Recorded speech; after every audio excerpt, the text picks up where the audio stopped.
Part 2. Heuristics and Biases. The Law of Small Numbers. A study of the incidence of kidney cancer in the 3,141 counties of the United States reveals a remarkable pattern. The counties in which the incidence of kidney cancer is lowest are mostly rural, sparsely populated, and located in traditionally Republican states in the Midwest, the South, and the West. What do you make of this? Your mind has been very active in the last few seconds, and it was mainly a System 2 operation. You deliberately searched memory and formulated hypotheses. Some effort was involved, your pupils dilated, and your heart rate increased measurably. But System 1 was not idle. The operation of System 2 depended on the facts and suggestions retrieved from associative memory. You probably rejected the idea that Republican politics provide protection against kidney cancer. Very likely, you ended up focusing on the fact that the counties with low incidence of cancer are mostly rural. The witty statisticians Howard Weiner and Harris Swerling, from whom I learned this example, commented, "It is both easy and tempting to infer that their low cancer rates are directly due to the clean living of the rural lifestyle, no air pollution, no water pollution, access to fresh food without additives." This makes perfect sense. Now consider the counties in which the incidence of kidney cancer is highest. These ailing counties tend to be mostly rural, sparsely populated, and located in traditionally Republican states in the Midwest, the South, and the West. Tongue-in-cheek, Weiner and Swerling comment, "It is easy to infer that their high cancer rates might be directly due to the poverty of the rural lifestyle, no access to good medical care, a high-fat diet, and too much alcohol, too much tobacco." Something is wrong, of course. The rural lifestyle cannot explain both very high and very low incidence of kidney cancer. The key factor is not that the counties were rural or predominantly Republican. It is that rural counties have small populations. And the main lesson to be learned is not about epidemiology, it is about the difficult relationship between our mind and statistics. System 1 is highly adept in one form of thinking. It automatically and effortlessly identifies causal connections between events, sometimes even when the connection is spurious. When told about the high-incidence counties, you immediately assume that these counties are different from other counties for a reason, that there must be a cause that explains this difference. As we shall see, however, System 1 is inept when faced with merely statistical facts, which change the probability of outcomes but do not cause them to happen. A random event, by definition, does not lend itself to explanation, but collections of random events do behave in a highly regular fashion. Imagine a large urn filled with marbles. Half the marbles are red, half are white. Next, imagine a very patient person, or a robot, who blindly draws 4 marbles from the urn, records the number of red balls in the sample, throws the balls back into the urn, and then does it all again, many times. If you summarize the results, you will find that the outcome 2 red, 2 white occurs, almost exactly, 6 times as often as the outcome 4 red or 4 white. This relationship is a mathematical fact. You can predict the outcome of repeated sampling from an urn just as confidently as you can predict what will happen if you hit an egg with a hammer. You cannot predict every detail of how the shell will shatter, but you can be sure of the general idea. There is a difference. The satisfying sense of causation that you experience when thinking of a hammer hitting an egg is altogether absent when you think about sampling. A related statistical fact is relevant to the cancer example. From the same urn, 2 very patient marble counters take turns. Jack draws 4 marbles on each trial, Jill draws 7. They both record each time they observe a homogeneous sample, all white or all red. If they go on long enough, Jack will observe such extreme outcomes more often than Jill, by a factor of 8. The expected percentages are 12.5% and 1.56%. Again, no hammer, no causation, but a mathematical fact. Samples of 4 marbles yield extreme results more often than samples of 7 marbles do. Now imagine the population of the United States as marbles in a giant urn. Some marbles are marked KC, for kidney cancer. You draw samples of marbles and populate each county in turn. Rural samples are smaller than other samples. Just as in the game of Jack and Jill, extreme outcomes, very high and or very low cancer rates, are most likely to be found in sparsely populated counties. This is all there is to the story. We started from a fact that calls for a cause. The incidence of kidney cancer varies widely across counties and the differences are systematic. The explanation I offered is statistical. Extreme outcomes, both high and low, are more likely to be found in small than in large samples. This explanation is not causal. The small population of a county neither causes nor prevents cancer, it merely allows the incidence of cancer to be much higher, or much lower, than it is in the larger population. The deeper truth is that there is nothing to explain. The incidence of cancer is not truly lower or higher than normal in a county with a small population, it just appears to be so in a particular year because of an accident of sampling. If we repeat the analysis next year, we will observe the same general pattern of extreme results in the small samples, but the counties where cancer was common last year will not necessarily have a high incidence this year. If this is the case, the differences between dense and rural counties do not really count as facts, they are what scientists call artifacts, observations that are produced entirely by some aspect of the method of research, in this case, by differences in sample size. The story I have told may have surprised you, but it was not a revelation. You have long known that the results of large samples deserve more trust than smaller samples, and even people who are innocent of statistical knowledge have heard about this law of large numbers. But knowing is not a yes-no affair, and you may find that the following statements apply to you. The feature sparsely populated did not immediately stand out as relevant when you read the epidemiological story. You were at least mildly surprised by the size of the difference between samples of 4 and samples of 7. Even now, you must exert some mental effort to see that the following two statements mean exactly the same thing. Large samples are more precise than small samples. Small samples yield extreme results more often than large samples do. The first statement has a clear ring of truth, but until the second version makes intuitive sense, you have not truly understood the first. The bottom line, yes, you did know that the results of large samples are more precise, but you may now realize that you did not know it very well. You are not alone.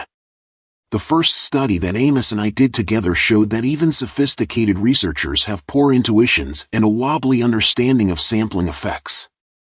The law of small numbers. My collaboration with Amos in the early 1970s began with a discussion of the claim that people who have had no training in statistics are good intuitive statisticians. He told my seminar and me of researchers at the University of Michigan who were generally optimistic about intuitive statistics. I had strong feelings about that claim, which I took personally. I had recently discovered that I was not a good intuitive statistician, and I did not believe that I was worse than others. For a research psychologist, sampling variation is not a curiosity, it is a nuisance and a costly obstacle, which turns the undertaking of every research project into a gamble. Suppose that you wish to confirm the hypothesis that the vocabulary of the average 6-year-old girl is larger than the vocabulary of an average boy of the same age. The hypothesis is true in the population. The average vocabulary of girls is indeed larger. Girls and boys vary a great deal, however, and by the luck of the draw you could select a sample in which the difference is inconclusive, or even one in which boys actually score higher. If you are the researcher, this outcome is costly to you because you have wasted time and effort, and failed to confirm a hypothesis that was in fact true. Using a sufficiently large sample is the only way to reduce the risk. Researchers who pick too small a sample leave themselves at the mercy of sampling luck. The risk of error can be estimated for any given sample size by a fairly simple procedure. Traditionally, however, psychologists do not use calculations to decide on a sample size. They use their judgment, which is commonly flawed. An article I had read shortly before the debate with Amos demonstrated the mistake that researchers made, they still do, by a dramatic observation. The author pointed out that psychologists commonly chose samples so small that they exposed themselves to a 50% risk of failing to confirm their true hypotheses. No researcher in his right mind would accept such a risk. A plausible explanation was that psychologists' decisions about sample size reflected prevalent intuitive misconceptions of the extent of sampling variation. The article shocked me, because it explained some troubles I had had in my own research. Like most research psychologists, I had routinely chosen samples that were too small and had often obtained results that made no sense. Now I knew why. The odd results were actually artifacts of my research method. My mistake was particularly embarrassing because I taught statistics and knew how to compute the sample size that would reduce the risk of failure to an acceptable level. But I had never chosen a sample size by computation. Like my colleagues, I had trusted tradition and my intuition in planning my experiments and had never thought seriously about the issue. When Amos visited the seminar, I had already reached the conclusion that my intuitions were deficient, and in the course of the seminar we quickly agreed that the Michigan optimists were wrong. Amos and I set out to examine whether I was the only fool or a member of a majority of fools, by testing whether researchers selected for mathematical expertise would make similar mistakes. We developed a questionnaire that described realistic research situations, including replications of successful experiments. It asked the researchers to choose sample sizes, to assess the risks of failure to which their decisions exposed them, and to provide advice to hypothetical graduate students planning their research. Amos collected the responses of a group of sophisticated participants, including authors of 2 statistical textbooks, at a meet-a-tip. Amos and I called our first joint article Belief in the Law of Small Numbers. We explained, tongue-in-cheek, that intuitions about random sampling appear to satisfy the law of small numbers, which asserts that the law of large numbers applies to small numbers as well. We also included a strongly worded recommendation that researchers regard their statistical intuitions with proper suspicion and replace impression formation by computation whenever possible. A bias of confidence over doubt. In a telephone poll of 300 seniors, 60% support the president. If you had to summarize the message of this sentence in exactly 3 words, what would they be? Almost certainly you would choose elderly support president. These words provide the gist of the story. The omitted details of the poll, that it was done on the phone with a sample of 300, are of no interest in themselves. They provide background information that attracts little attention. Your summary would be the same if the sample size had been different.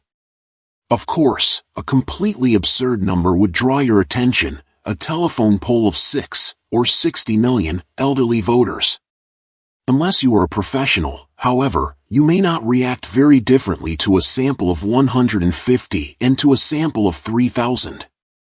That is the meaning of the statement that people are not adequately sensitive to sample size. The message about the poll contains information of 2 kinds, the story and the source of the story. Naturally, you focus on the story rather than on the reliability of the results. When the reliability is obviously low, however, the message will be discredited. If you are told that a partisan group has conducted a flawed and biased poll to show that the elderly support the president, you will of course reject the findings of the poll, and they will not become part of what you believe. Instead, the partisan poll and its false results will become a new story about political lies. You can choose to disbelieve a message in such clear-cut cases. But do you discriminate sufficiently between "I read in the New York Times" and "I heard at the water cooler"? Can your System 1 distinguish degrees of belief? The principle of Wiciotti suggests that it cannot. As I described earlier, System 1 is not prone to doubt. It suppresses ambiguity and spontaneously constructs stories that are as coherent as possible. Unless the message is immediately negated, the associations that it evokes will spread as if the message were true. System 2 is capable of doubt, because it can maintain incompatible possibilities at the same time. However, sustaining doubt is harder work than sliding into certainty. The law of small numbers is a manifestation of a general bias that favors certainty over doubt, which will turn up in many guises in following chapters. The strong bias toward believing that small samples closely resemble the population from which they are drawn is also part of a larger story. We are prone to exaggerate the consistency and coherence of what we see. The exaggerated faith of researchers in what can be learned from a few observations is closely related to the halo effect, the sense we often get that we know and understand a person about whom we actually know very little. System 1 runs ahead of the facts in constructing a rich image on the basis of scraps of evidence. A machine for jumping to conclusions will act as if it believed in the law of small numbers. More generally, it will produce a representation of reality that makes too much sense. Cause and chance. The associative machinery seeks causes. The difficulty we have with statistical regularities is that they call for a different approach. Instead of focusing on how the event at hand came to be, the statistical view relates it to what could have happened instead. Nothing in particular caused it to be what it is, chance selected it from among its alternatives. Our predilection for causal thinking exposes us to serious mistakes in evaluating the randomness of truly random events. For an example, take the sex of 6 babies born in sequence at a hospital. The sequence of boys and girls is obviously random, the events are independent of each other, and the number of boys and girls who were born in the hospital in the last few hours has no effect whatsoever on the sex of the next baby. Now consider 3 possible sequences. BBBGGG, GGGGGG, BGBBGB. Are the sequences equally likely? The intuitive answer, of course not, is false. Because the events are independent and because the outcomes B and G are, approximately, equally likely, then any possible sequence of 6 births is as likely as any other. Even now that you know this conclusion is true, it remains counterintuitive, because only the 3rd sequence appears random. As expected, BGBBGB is judged much more likely than the other 2 sequences. We are pattern seekers, believers in a coherent world, in which regularities, such as a sequence of 6 girls, appear not by accident but as a result of mechanical causality or of someone's intention. We do not expect to see regularity produced by a random process, and when we detect what appears to be a rule, we quickly reject the idea that the process is truly random. Random processes produce many sequences that convince people that the process is not random after all. You can see why assuming causality could have had evolutionary advantages. It is part of the general vigilance that we have inherited from ancestors.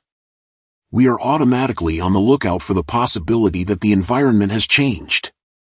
Lions may appear on the plain at random times, but it would be safer to notice and respond to an apparent increase in the rate of appearance of prides of lions, even if it is actually due to the fluctuations of a random process. The widespread misunderstanding of randomness sometimes has significant consequences. In our article on representativeness, Amos and I cited the statistician William Feller, who illustrated the ease with which people see patterns where none exists. During the intensive rocket bombing of London in World War II, it was generally believed that the bombing could not be random because a map of the hits revealed conspicuous gaps.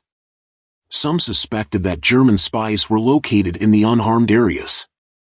A careful statistical analysis revealed that the distribution of hits was typical of a random process, and typical as well in evoking a strong impression that it was not random. To the untrained eye, Feller remarks, randomness appears as regularity or tendency to cluster. I soon had an occasion to apply what I had learned for Piranam Feller. The Yom Kippur War broke out in 1973, and my only significant contribution to the war effort was to advise high officers in the Israeli Air Force to stop an investigation. The air war initially went quite badly for Israel, because of the unexpectedly good performance of Egyptian ground-to-air missiles. Losses were high, and they appeared to be unevenly distributed. I was told of 2 squadrons flying from the same base, one of which had lost 4 planes while the other had lost none. An inquiry was initiated in the hope of learning what it was that the unfortunate squadron was doing wrong. There was no prior reason to believe that one of the squadrons was more effective than the other, and no operational differences were found, but of course the lives of the pilots differed in many random ways, including, as I recall, how often they went home between missions and something about the conduct of debriefings. My advice was that the command should accept that the different outcomes were due to blind luck, and that the interviewing of the pilots should stop. I reasoned that luck was the most likely answer, that a random search for a non-obvious cause was hopeless, and that in the meantime the pilots in the squadron that had sustained losses did not need the extra burden of being made to feel that they and their dead friends were at fault. Some years later, Amos and his students Tom Gilovich and Robert Vallone caused a stir with their study of misperceptions of randomness in basketball. The fact that players occasionally acquire a hot hand is generally accepted by players, coaches, and fans. The inference is irresistible. A player sinks 3 or 4 baskets in a row and you cannot help forming the causal judgment that this player is now hot, with a temporarily increased propensity to score. Players on both teams adapt to this judgment. Teammates are more likely to pass to the hot scorer and the defense is more likely to double team. Analysis of thousands of sequences of shots led to a disappointing conclusion. There is no such thing as a hot hand in professional basketball, either in shooting from the field or scoring from the foul line. Of course, some players are more accurate than others, but the sequence of successes and missed shots satisfies all tests of randomness. The hot hand is entirely in the eye of the beholders, who are consistently too quick to perceive order and causality in randomness. The hot hand is a massive and widespread cognitive illusion. The public reaction to this research is part of the story. The finding was picked up by the press because of its surprising conclusion, and the general response was disbelief. When the celebrated coach of the Boston Celtics, Red Auerbach, heard of Gilovich and his study, he responded, "Who is this guy? So he makes a study. I couldn't care less." The tendency to see patterns in randomness is overwhelming, certainly more impressive than a guy making a study. The illusion of pattern affects our lives in many ways off the basketball court. How many good years should you wait before concluding that an investment advisor is unusually skilled? How many successful acquisitions should be needed for a board of directors to believe that the CEO has extraordinary flair for such deals? The simple answer to these questions is that if you follow your intuition, you will more often than not err by misclassifying a random event as systematic. We are far too willing to reject the belief that much of what we see in life is random. I began this chapter with the example of cancer incidents across the United States. The example appears in a book intended for statistics teachers, but I learned about it from an amusing article by the 2 statisticians I quoted earlier, Howard Weiner and Harris Swerling. Their essay focused on a large Iviothers investment, some $1.7 billion, which the Gates Foundation made to follow up intriguing findings on the characteristics of the most successful schools. Many researchers have sought the secret of successful education by identifying the most successful schools in the hope of discovering what distinguishes them from others. One of the conclusions of this research is that the most successful schools, on average, are small.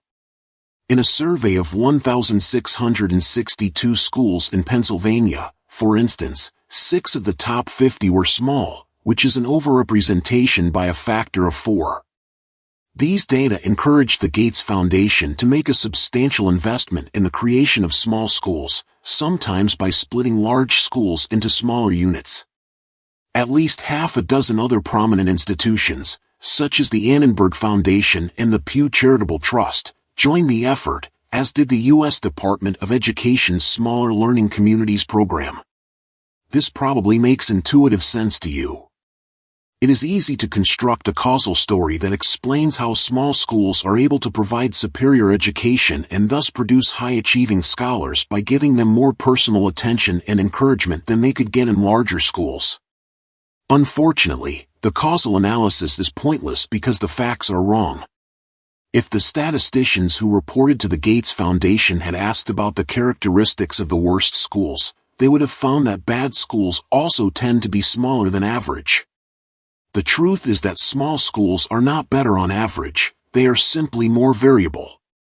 If anything, say Weiner and Zwirling, large schools tend to produce better results, especially in higher grades where a variety of curricular options is valuable.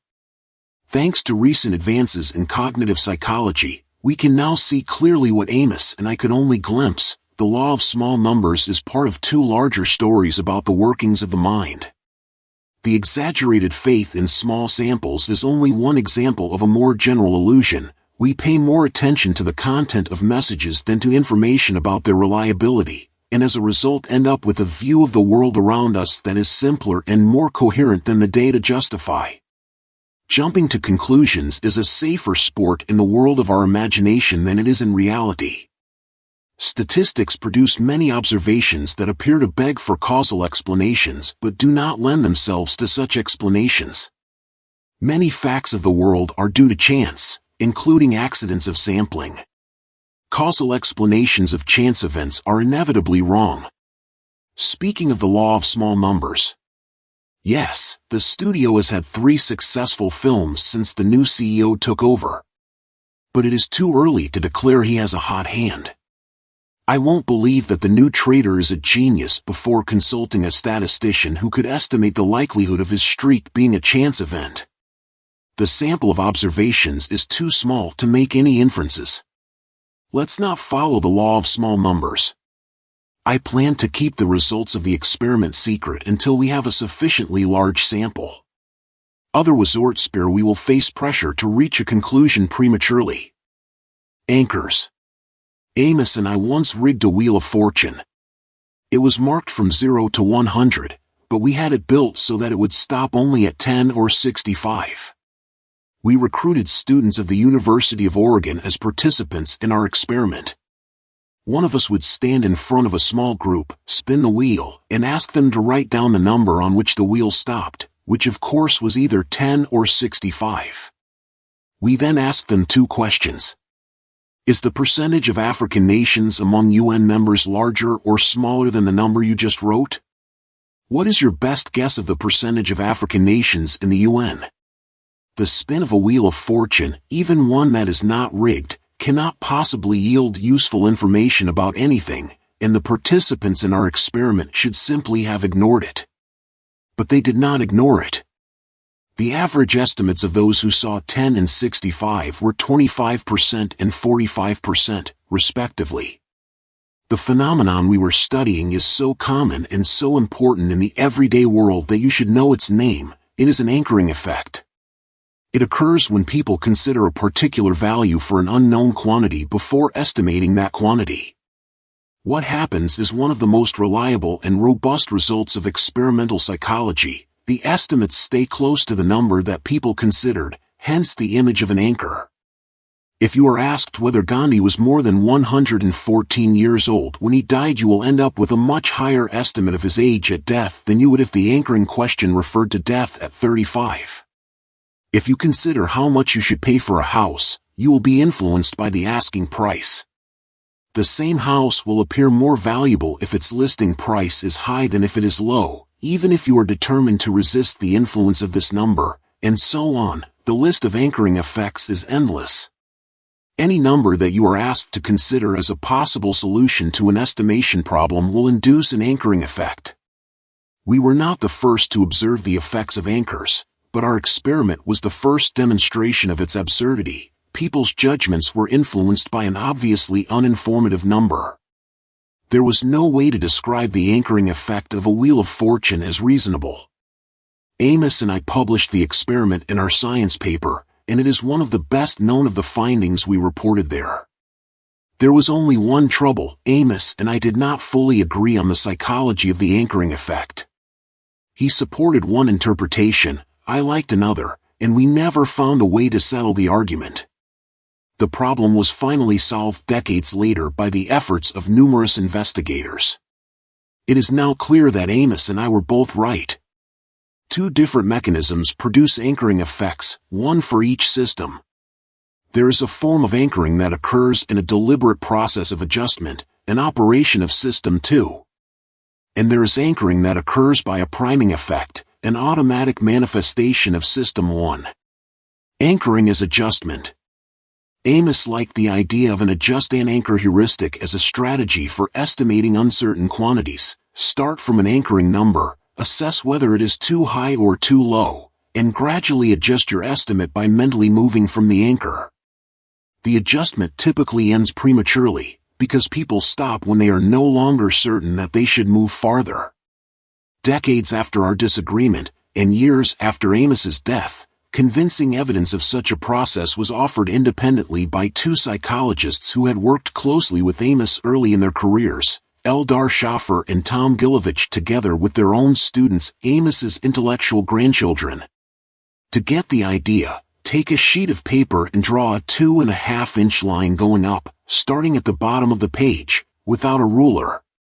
Now take another sheet, and start at the top and draw a line going down until it is 2.5 inches from the bottom. Compare the lines. There is a good chance that your first estimate of 2.5 inches was shorter than the second. The reason is that you do not know exactly what such a line looks like. There is a range of uncertainty. You stop near the bottom of the region of uncertainty when you start from the bottom of the page and near the top of the region when you start from the top. Robin Lilburf and Schaffer found many examples of that mechanism in daily experience. Insufficient adjustment neatly explains why you are likely to drive too fast when you come off the highway onto city streets, especially if you are talking with someone as you drive. Insufficient adjustment is also a source of tension between exasperated parents and teenagers who enjoy loud music in their room. Lilburf and Schaffer note that a well-intentioned child who turns down exceptionally loud music to meet a parent's demand that it be played at a reasonable volume may fail to adjust sufficiently from a high anchor, and may feel that genuine attempts at compromise are being overlooked. The driver and the child both deliberately adjust down, and both fail to adjust enough. Now consider these questions. When did George Washington become president? What is the boiling temperature of water at the top of Mount Everest? The first thing that happens when you consider each of these questions is that an anchor comes to your mind, and you know both that it is wrong and the direction of the correct answer. You know immediately that George Washington became president after 1776, and you also know that the boiling temperature of water at the top of Mount Everest is lower than 100 degrees Celsius. You have to adjust in the appropriate direction by finding arguments to move away from the anchor. As in the case of the lines, you are likely to stop when you are no longer sure you should go farther, at the near edge of the region of uncertainty. Nick Epley and Tom Gilovich found evidence that adjustment is a deliberate attempt to find reasons to move away from the anchor. People who are instructed to shake their head when they hear the anchor, as if they rejected it, move farther from the anchor, and people who nod their head show enhanced anchoring. Epley and Gilovich also confirmed that adjustment is an effortful operation. People adjust less, stay closer to the anchor, when their mental resources are depleted, either because their memory is loaded with dieth equals idiots or because they are slightly drunk. Insufficient adjustment is a failure of a weak or lazy system too. So we now know that Amos was right for at least some cases of anchoring, which involve a deliberate System 2 adjustment in a specified direction from an anchor. Anchoring is priming effect. When Amos and I debated anchoring, I agreed that adjustment sometimes occurs, but I was uneasy.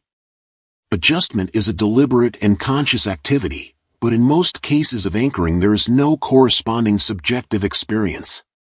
Consider these two questions. Was Gandhi more or less than 144 years old when he died? How old was Gandhi when he died? Did you produce your estimate by adjusting down from 144? Probably not, but the absurdly high number still affected your estimate. My hunch was that anchoring is a case of suggestion. This is the word we use when someone causes us to see, hear, or feel something by merely bringing it to mind. For example, the question "Do you now feel a slight numbness in your left leg?" always prompts quite a few people to report that their left leg does indeed feel a little strange. Amos was more conservative than I was about hunches, and he correctly pointed out that appealing to suggestion did not help us understand anchoring, because we did not know how to explain suggestion. I had to agree that he was right, but I never became enthusiastic about the idea of insufficient adjustment as the sole cause of anchoring effects. We conducted many inconclusive experiments in an effort to understand anchoring, but we failed and eventually gave up the idea of writing more about it. The puzzle that defeated us is now solved, because the concept of suggestion is no longer obscure. Suggestion is a priming effect, which selectively evokes compatible evidence. You did not believe for a moment that Gandhi lived for 144 years, but your associative machinery surely generated an impression of a very ancient person. System 1 understands sentences by trying to make them true, and the selective activation of compatible thoughts produces a family of systematic errors that make us gullible and prone to believe too strongly whatever we believe. We can now see why Amos and I did not realize that there were two types of anchoring. The research techniques and theoretical ideas we needed did not yet exist. They were developed, much later, by other people. A process that resembles suggestion is indeed at work in many situations. System 1 tries its best to construct a world in which the anchor is the true number. This is one of the manifestations of associative coherence that I described in the first part of the book. The German psychologists Thomas Musweiler and Fritz Strack offered the most compelling demonstrations of the role of associative coherence in anchoring. In one experiment, they asked an anchoring question about temperature. Is the annual mean temperature in Germany higher or lower than 20 degrees Celsius 68 degrees Fahrenheit? Or is the annual mean temperature in Germany higher or lower than 5 degrees Celsius 40 degrees Fahrenheit? All participants were then briefly shown words that they were asked to identify. The researchers found that 68 degrees Fahrenheit made it easier to recognize summer words, like sun and beach, and 40 degrees Fahrenheit facilitated winter words, like frost and ski. The selective activation of compatible memories explains anchoring. The high and the low numbers activate different sets of ideas in memory. The estimates of annual temperature draw on these biased samples of ideas and are therefore biased as well. In another elegant study in the same vein, participants were asked about the average price of German cars. A high anchor selectively primed the names of luxury brands, Mercedes, Audi, whereas the low anchor primed brands associated with mass-market cars, Volkswagen. We saw earlier that any prime will tend to evoke information that is compatible with it. Suggestion and anchoring are both explained by the same automatic operation of System 1. Although I did not know how to prove it at the time, my hunch about the link between anchoring and suggestion turned out to be correct. The anchoring index. Many psychological phenomena can be demonstrated experimentally, but few can actually be measured. The effect of anchors is an exception. Anchoring can be measured, and it is an impressively large effect. Some visitors at the San Francisco Exploratorium were asked the following two questions. Is the height of the tallest redwood more or less than 1,200 feet? What is your best guess about the height of the tallest redwood? The high anchor in this experiment was 1,200 feet. For other participants, the first question referred to a low anchor of 180 feet. The difference between the two anchors was 1,020 feet. As expected, the two groups produced very different mean estimates, 844 and 282 feet. The difference between them was 562 feet. The anchoring index is simply the ratio of the two differences, 562/1020, expressed as a percentage, 55%. The anchoring measure would be 100% for people who slavishly adopt the anchor as an estimate, and 0 for people who are able to ignore the anchor altogether.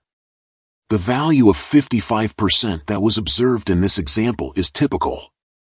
Similar values have been observed in numerous other problems. The anchoring effect is not a laboratory curiosity, it can be just as strong in the real world. In an experiment conducted some years ago, real estate agents were given an opportunity to assess the value of a house that was actually on the market. They visited the house and studied a comprehensive booklet of information that included an asking price. Half the agents saw an asking price that was substantially higher than the listed price of the house. The other half saw an asking price that was substantially lower. Each agent gave her opinion about a reasonable buying price for the house and the lowest price at which she would agree to sell the house if she owned it. The agents were then asked about the factors that had affected their judgment. Remarkably, the asking price was not one of these factors. The agents took pride in their ability to ignore it. They insisted that the listing price had no effect on their responses, but they were wrong. The anchoring effect was 41%. Indeed, the professionals were almost as susceptible to anchoring effects as business school students with no real estate experience, whose anchoring index was 48%. The only difference between the two groups was that the students conceded that they were influenced by the anchor, while the professionals denied that influence. Powerful anchoring effects are found in decisions that people make about money, such as when they choose how much to contribute AL.LS denied to a cause. To demonstrate this effect, we told participants in the exploratorium study about the environmental damage caused by oil tankers in the Pacific Ocean and asked about their willingness to make an annual contribution to save 50,000 offshore Pacific coast seabirds from small offshore oil spills, until ways are found to prevent spills or require tanker owners to pay for the operation. This question requires intensity matching. The respondents are asked, in effect, to find the dollar amount of a contribution that matches the intensity of their feelings about the plight of the seabirds. Some of the visitors were first asked an anchoring question, such as, "Would you be willing to pay $5?" before the point-blank question of how much they would contribute. When no anchor was mentioned, the visitors at the exploratorium, generally an environmentally sensitive crowd, said they were willing to pay $64, on average. When the anchoring amount was only $5, contributions averaged $20. When the anchor was a rather extravagant $400, the willingness to pay rose to an average of $143. The difference between the high anchor and low anchor groups was $123. The anchoring effect was above 30%, indicating that increasing the initial request by $100 brought a return of $30 in average willingness to pay. Similar or even larger anchoring effects have been obtained in numerous studies of estimates and of willingness to pay. For example, French residents of the heavily polluted Marseilles region were asked what increase in living costs they would accept if they could live in a less polluted region. The anchoring effect was over 50% in that study. Anchoring effects are easily observed in online trading, where the same item is often offered at different buy now prices. The estimate in fine art auctions is also an anchor that influences the first bid. There are situations in which anchoring appears reasonable. After all, it is not surprising that people who are asked difficult questions clutch at straws, and the anchor is a plausible straw. If you know next to nothing about the trees of California and are asked whether a redwood can be taller than 1,200 feet, you might infer that this number is not too far from the truth.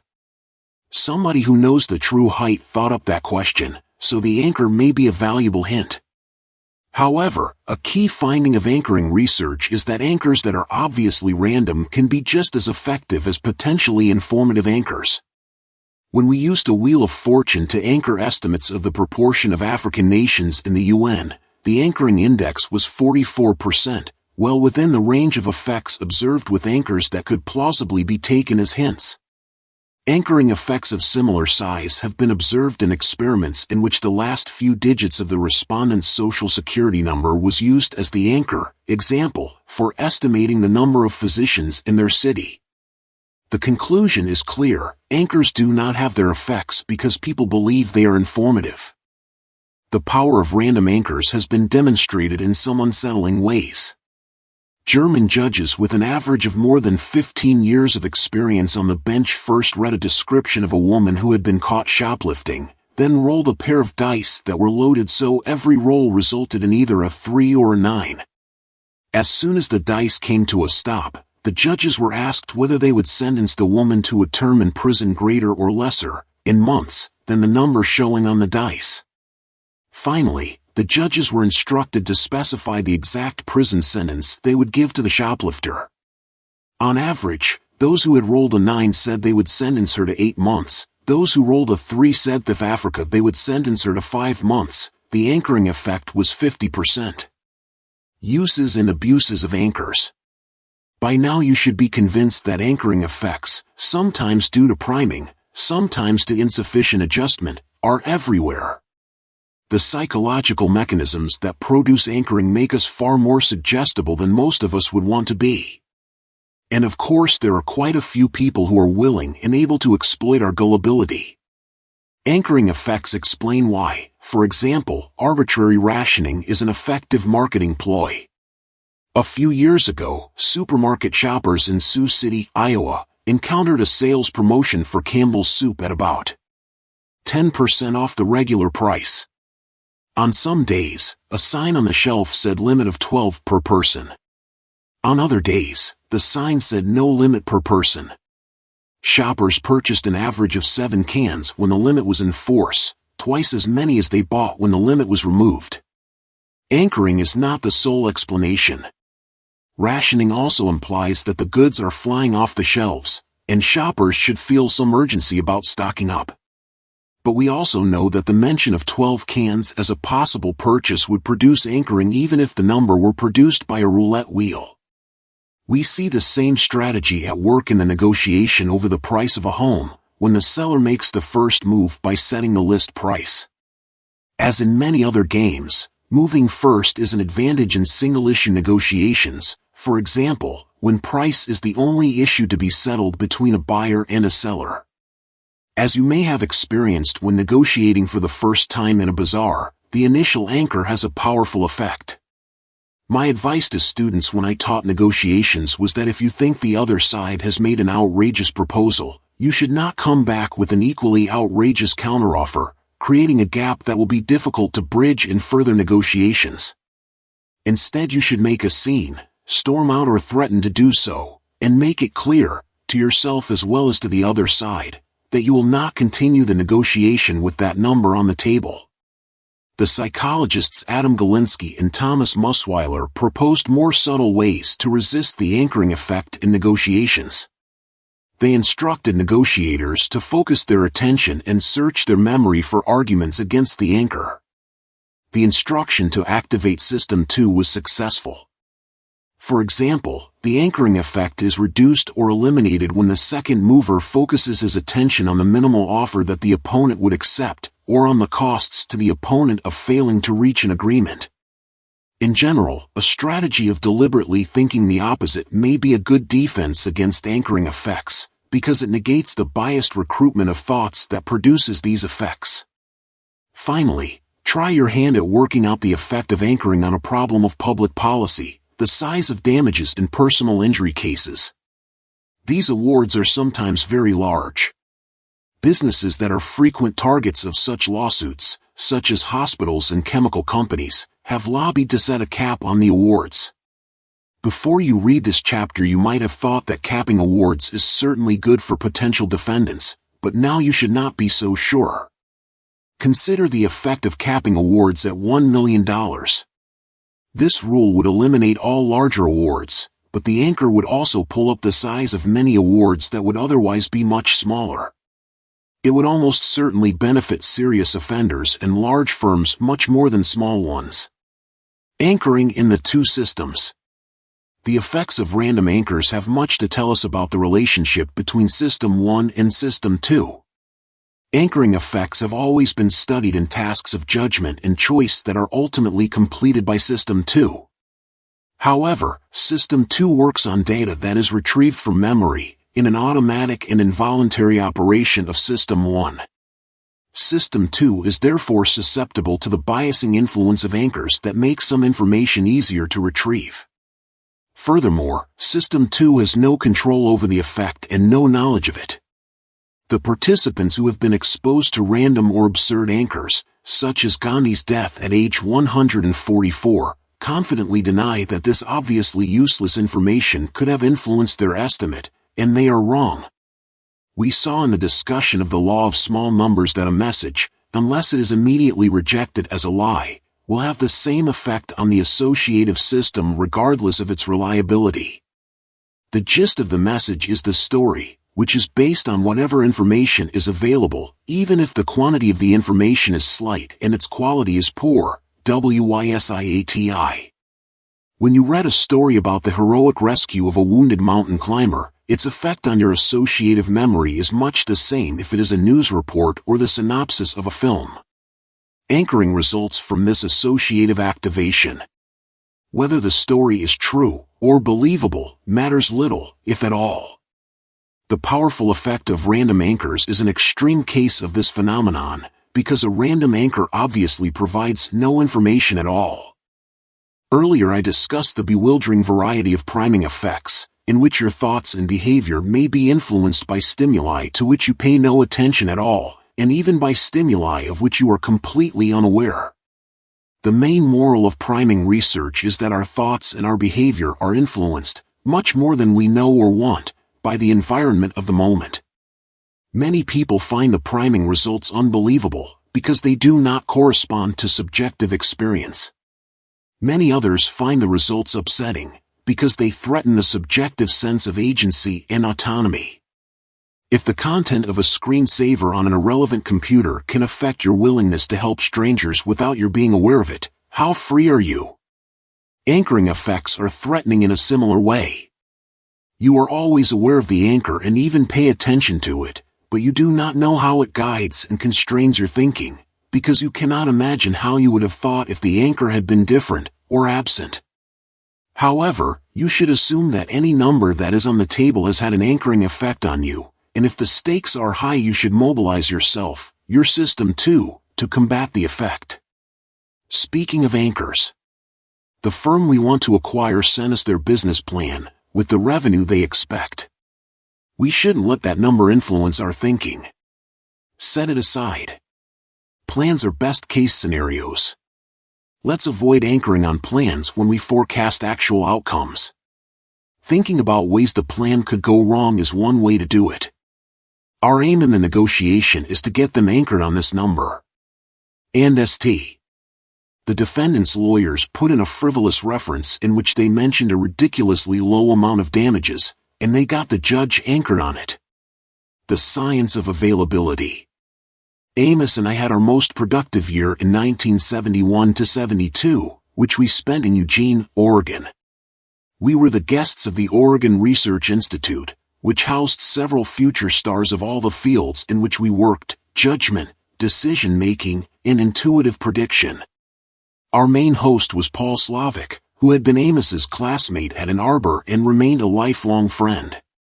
Paul was on his way to becoming the leading psychologist among scholars of risk, a position he has held for decades, collecting many honors along the way. Paul and his wife, Roz, introduced us to life in Eugene, and soon we were doing what people in Eugene do: jogging, barbecuing, and taking children to basketball games.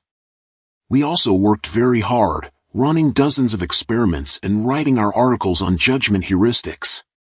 At night I wrote attention and effort. It was a busy year. One of our projects was the study of what we called the availability heuristic. We thought of that heuristic when we asked ourselves what people actually do when they wish to estimate the frequency of a category, such as people who divorce after the age of 60 or dangerous plants. The answer was straightforward: instances of the class will be retrieved from memory, and if retrieval is easy and fluent, the category will be judged to be large. We define the availability heuristic as the process of judging frequency by the ease with which instances come to mind. The statement seemed clear when we formulated it, but the concept of availability has been refined since then.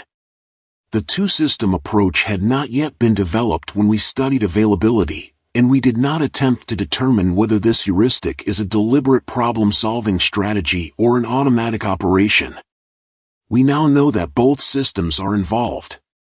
A question we considered early was how many instances must be retrieved to get an impression of the ease with which they come to mind. We now know the answer, none. For an example, think of the number of words that can be constructed from the two sets of letters below. Zuzumukam. Tapserhab. You knew almost immediately, without generating any instances, that one set offers far more possibilities than the other, probably by a factor of 10 or more.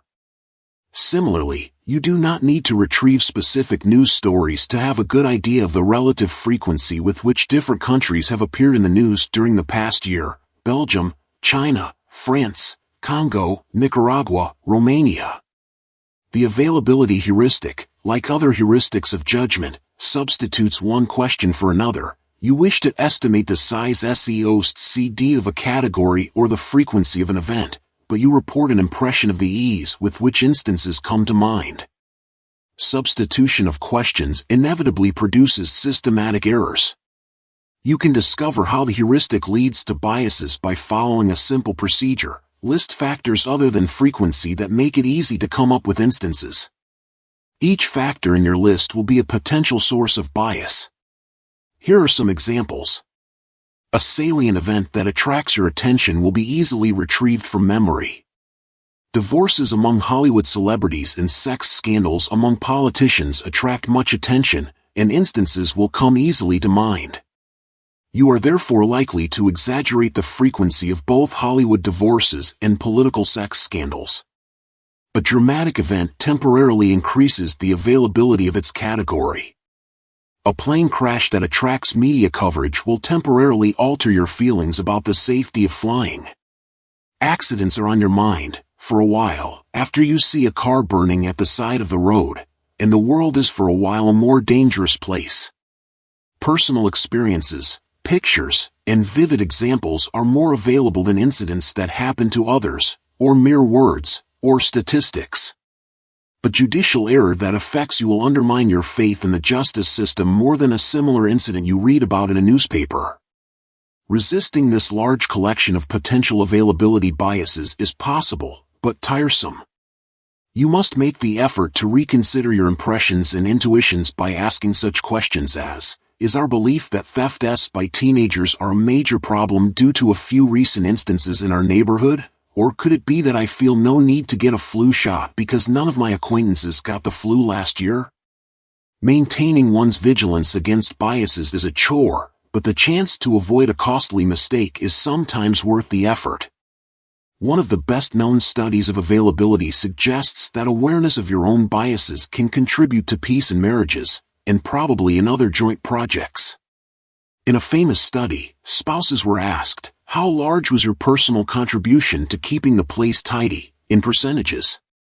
They also answered similar questions about taking out the garbage, initiating social engagements, etc. Would the self-estimated contributions add up to 100%, or more, or less? As expected, the self-assessed contributions added up to more than 100%. The explanation is a simple availability bias. Both spouses remember their own individual efforts and contributions much more clearly than those of the other, and the difference in availability leads to a difference in judged frequency. The bias is not necessarily self-serving. Spouses also overestimated their contribution to causing quarrels, although to a smaller extent than their contributions to more desirable outcomes. The same bias contributes to the common observation that many members of a collaborative team feel they have done more than their share and also feel that the others are not adequately grateful for their individual contributions. I am generally not optimistic about the potential for personal control of biases, but this is an exception. The opportunity for successful debiasing exists because the circumstances in which issues of credit allocation come up are easy to identify, the more so because tensions often arise when several people at once feel that their efforts are not adequately recognized. The mere observation that there is usually more than 100% credit to go around is sometimes sufficient to diffuse the situation. In any EVE #82GHT equals NT, it is a good thing for every individual to remember. You will occasionally do more than your share, but it is useful to know that you are likely to have that feeling even when each member of the team feels the same way. The psychology of availability.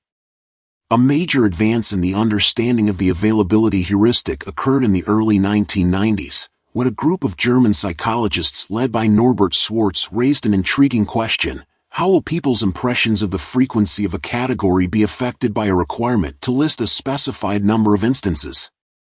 Imagine yourself a subject in that experiment. First, list 6 instances in which you behaved assertively. Next, evaluate how assertive you are. Imagine that you had been asked for 12 instances of assertive behavior, a number most people find difficult. Would your view of your own assertiveness be different? Schwarz and his colleagues observed that the task of listing instances may enhance the judgments of the trait by 2 different routes. The number of instances retrieve the ease with which they come to mind. The request to list 12 instances pits the 2 determinants against each other. On the one hand, you have just retrieved an impressive number of cases in which you were assertive. On the other hand, while the first 3 or 4 instances of your own assertiveness probably came easily to you, you almost certainly struggled to come up with the last few to complete a set of 12. Fluency was low. Which will count more, the amount retrieved or the ease and fluency of the retrieval? The contest yielded a clear-cut winner. People who had just listed 12 instances rated themselves as less assertive than people who had listed only 6. Furthermore, participants who had been asked to list 12 cases in which they had not behaved assertively ended up thinking of themselves as quite assertive. If you cannot easily come up with instances of meek behavior, you are likely to conclude that you are not meek at all. Self-ratings were dominated by the ease with which examples had come to mind. The experience of fluent retrieval of instances trumped the number retrieved. An even more direct demonstration of the role of fluency was offered by other psychologists in the same group. All the participants in their experiment listed 6 instances of assertive, or non-assertive, behavior, while maintaining a specified facial expression. Smilers were instructed to contract the zygomaticus muscle, which produces a light smile. Frowners were required to furrow their brow. As you already know, frowning normally accompanies cognitive strain and the effect is symmetric. When people are instructed to frown while doing a task, they actually try harder and experience greater cognitive strain. The researchers anticipated that the frowners would have more difficulty retrieving examples of assertive behavior and would therefore rate themselves as relatively lacking in assertiveness. And so it was. Psychologists enjoy experiments that yield paradoxical results, and they have applied Schwarz's discovery with gusto. For example, people believe that they use their bicycles less often after recalling many rather than few instances, are less confident in a choice when they are asked to produce more arguments to support it, are less confident that an event was avoidable after listing more ways it could have been avoided, are less impressed by a car after listing many of its advantages. A professor at UCLA found an ingenious way to exploit the availability bias. He asked different groups of students to list ways to improve the course, and he varied the required number of improvements. As expected, the students who listed more ways to improve the class rated it higher. Perhaps the most interesting finding of this paradoxical research is that the paradox is not always found. People sometimes go by content rather than by ease of retrieval. The proof that you truly understand a pattern of behavior is that you know how to reverse it. Schwarz and his colleagues took on this challenge of discovering the conditions under which this reversal would take place. The ease with which instances of assertiveness come to the subject's mind changes during the task. The first few instances are easy, but retrieval soon becomes much harder. Of course, the subject also expects fluency to drop gradually, but the drop of fluency between 6 and 12 instances appears to be steeper than the participant expected. The results suggest that the participants make an inference: if I am having so much more trouble than expected coming up with instances of my assertiveness, then I can't be very assertive. Note that this inference rests on a surprise, fluency being worse than expected. The availability heuristic that the subjects apply is better described as an unexplained unavailability heuristic. Schwarz and his colleagues reasoned that they could disrupt the heuristic by providing the subjects with an explanation for the fluency of retrieval that they experienced. They told the participants they would hear background music while recalling instances and that the music would affect performance in the memory task. Some subjects were told that the music would help, others were told to expect diminished fluency. As predicted, participants whose experience of fluency was explained did not use it as a heuristic. The subjects who were told that music would make retrieval more difficult rated themselves as equally assertive when they retrieved 12 instances as when they retrieved 6. Other cover stories have been used with the same result. Judgments are no longer influenced by ease of retrieval when the experience of fluency is given a spurious explanation by the presence of curved or straight text boxes, by the background color of the screen, or by other irrelevant factors that the experimenters dreamed up. As I have described it, the process that leads to judgment by availability appears to involve a complex chain of reasoning. The subjects have an experience of diminishing fluency as they produce instances. They evidently have expectations about the rate at which fluency decreases, and those expectations are wrong. The difficulty of coming up with new instances increases more rapidly than they expect. It is the unexpectedly low fluency that causes people who are asked for 12 instances to describe themselves as unassertive. When the surprise is eliminated, low fluency no longer influences the judgment. The process appears to consist of a sophisticated Dryeth-Subj set of inferences. Is the automatic System 1 capable of it? The answer is that in fact no complex reasoning is needed. Among the basic features of System 1 is its ability to set expectations and to be surprised when these expectations are violated. The system also retrieves possible causes of a surprise, usually by finding a possible cause among recent surprises. Furthermore, System 2 can reset the expectations of System 1 on the fly, so that an event that would normally be surprising is now almost normal. Suppose you are told that the 3-year-old boy who lives next door frequently wears a top hat in his stroller. You will be far less surprised when you actually see him with his top hat than you would have been without the warning. In Schwartz's experiment, the background music has been mentioned as a possible cause of retrieval problems. The difficulty of retrieving 12 instances is no longer a surprise and therefore is less likely to be evoked by the task of judging assertiveness. Schwartz and his colleagues discovered that people who are personally involved in the judgment are more likely to consider the number of instances they retrieve from memory and less likely to go by fluency. They recruited 2 groups of students for a study of risks to cardiac health. Half the students had a family history of cardiac disease and were expected to take the task more seriously than the others, who had no such history. All were asked to recall either 3 or 8 behaviors in their routine that could affect their cardiac health. Some were asked for risky behaviors, others for protective behaviors. Students with no family history of heart disease were casual about the task and followed the availability heuristic. Students who found it difficult to find 8 instances of risky behavior felt themselves relatively safe, and those who struggled to retrieve examples of safe behaviors felt themselves at risk. The students with a family history of heart disease showed the opposite pattern. They felt safer when they retrieved many instances of safe behavior and felt greater danger when they retrieved many instances of risky behavior. They were also more likely to feel that their future behavior would be affected by the experience of evaluating their risk. The conclusion is that the ease with which instances come to mind is a System 1 heuristic, which is replaced by a focus on content when System 2 is more engaged.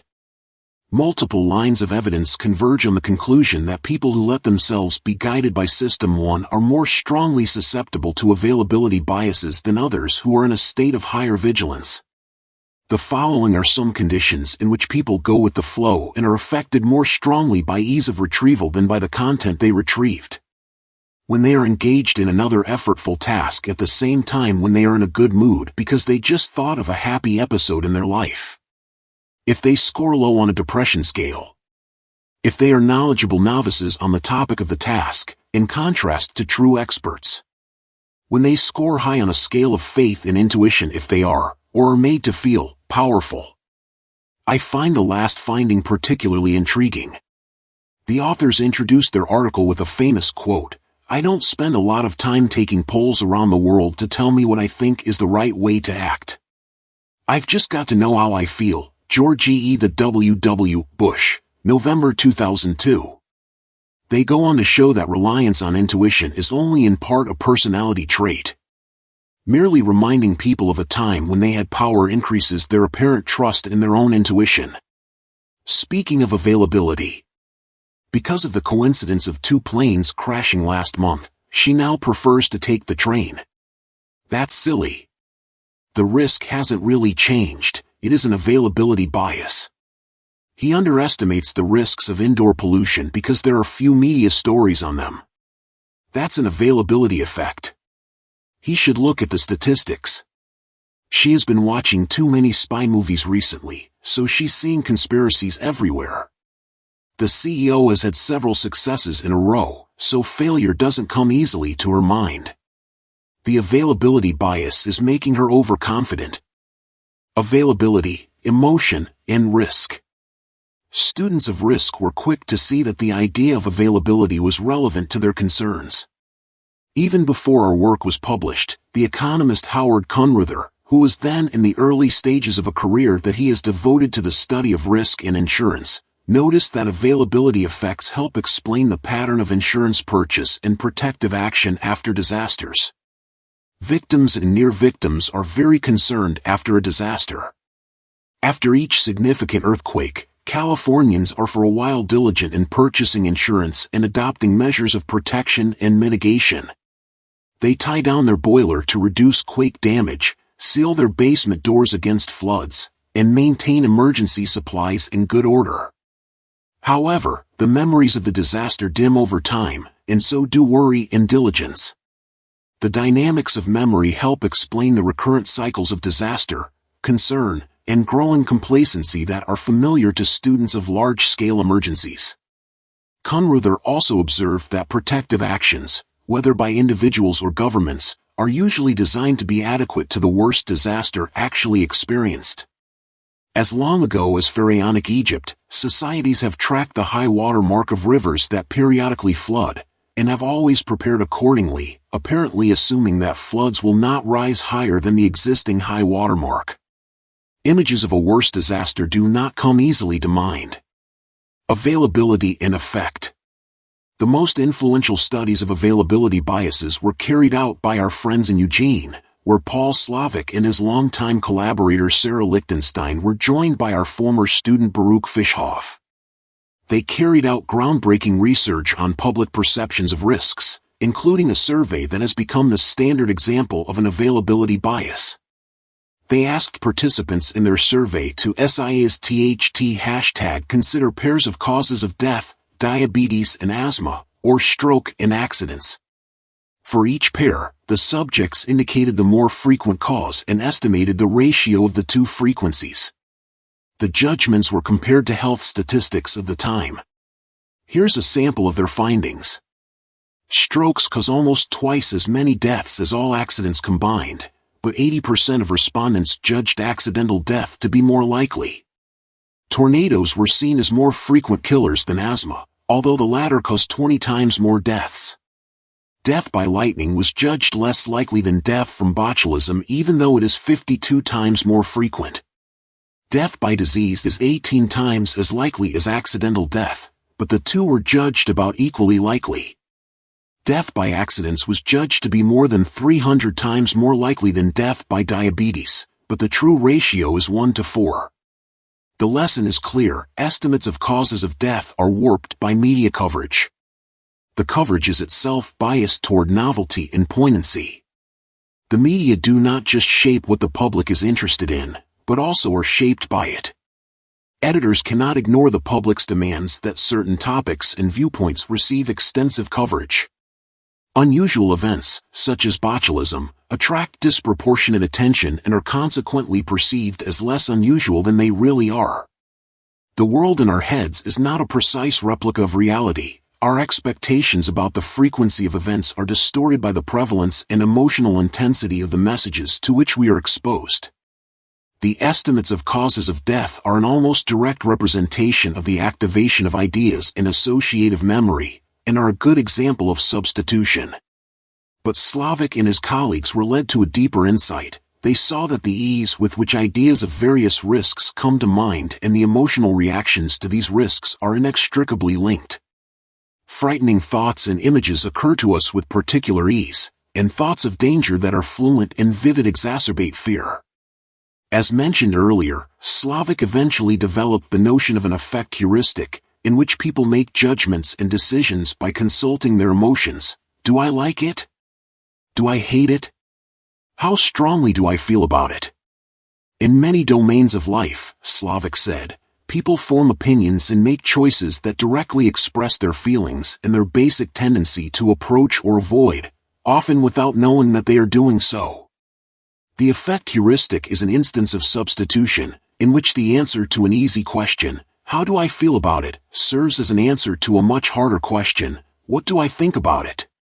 Slavic and his colleagues related their views to the work of the neuroscientist Antonio Damasio, who had proposed that people's emotional evaluations of outcomes, and the bodily states and the approach and avoidance tendencies associated with them, all play a central role in guiding decision-making. Damasio and his colleagues have observed that people who do not display the appropriate emotions before they decide, sometimes because of brain damage, also have an impaired ability to make good decisions. An inability to be guided by a healthy fear of bad consequences is a disastrous flaw. In a compelling demonstration of the workings of the affect heuristic, Slavic's research team surveyed opinions about various technologies, including water fluoridation, chemical plants, food preservatives, and cars, and asked their respondents to list both the benefits. The best part of the experiment came next. After completing the initial survey, the respondents read brief passages with arguments in favor of various technologies. Some were given arguments that focused on the numerous benefits of a technology, others, arguments that stressed the low risks. These messages were effective in changing the emotional appeal of the technologies. The striking finding was that people who had received a message extolling the benefits of a technology also changed their beliefs about its risks. Although they had received no relevant evidence, the technology they now liked more than before was also perceived as less risky. Similarly, respondents who were told only that the risks of a technology were mild developed a more favorable view of its benefits. The implication is clear, as the psychologist Jonathan Haidt said in another context, the emotional tail wags the rational dog. The affect heuristic simplifies our lives by creating a world that is much tidier than reality. Good technologies have few costs in the imaginary world we inhabit, bad technologies have no benefits, and all decisions are easy. In the real world, of course, we often face painful trade-offs between benefits and costs. The public and the experts. Paul Slavic probably knows more about the peculiarities of human judgment of risk than any other individual.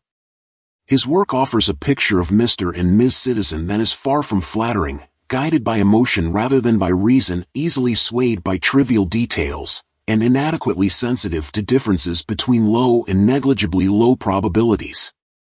Slavic has also studied experts, who are clearly superior in dealing with numbers and amounts. Experts show many of the same biases as the rest of us in attenuated form, but often their judgments and preferences about risks diverge from those of other people.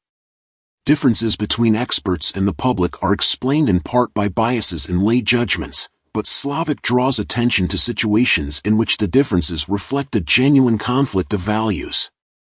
He points out that experts often measure risks by the number of lives, or life years, lost, while the public draws finer distinctions, for example between good deaths and bad deaths, or between random accidental fatalities and deaths that occur in the course of voluntary activities such as skiing.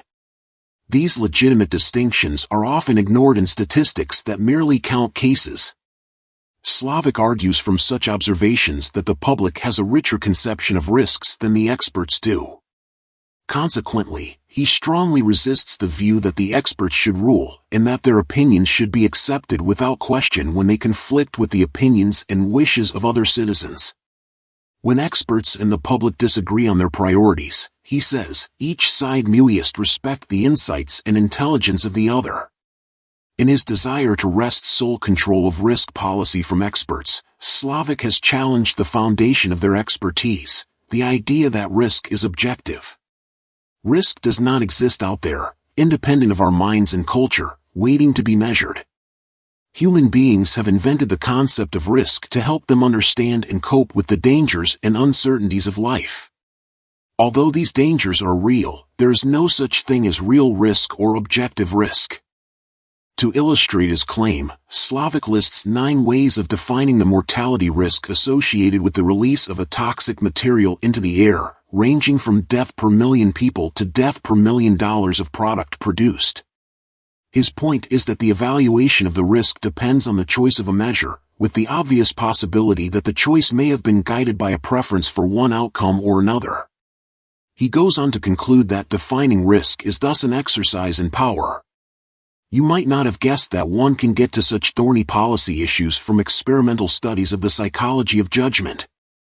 However, policy is ultimately about people, what they want and what is best for them. Every policy question involves assumptions about human nature, in particular about the choices that people may make and the consequences of their choices for themselves and for society. Another scholar and friend whom I greatly admire, Cass Sunstein, disagrees sharply with Slavic's stance on the different views of experts and citizens, and defends the role of experts as a bulwark against populist excesses. Sunstein is one of the foremost legal scholars in the United States, and shares with other leaders of his profession the attribute of intellectual fearlessness. He knows he can master any body of knowledge quickly and thoroughly, and he has mastered many, including both the psychology of judgment and choice and issues of regulation and risk policy. His view is that the existing system of regulation in the United States displays a very poor setting of priorities, which reflects reaction to public pressures more than careful objective analysis. He starts from the position that risk regulation and government intervention to reduce risks should be guided by rational weighting of costs and benefits, and that the natural units for this analysis are the number of lives saved, or perhaps the number of life years saved, which gives more weight to saving the young, and the dollar cost to the economy. Poor regulation is wasteful of lives and money, both of which can be measured objectively. Sunstein has not been persuaded by Slavic's argument that risk and its measurement is subjective.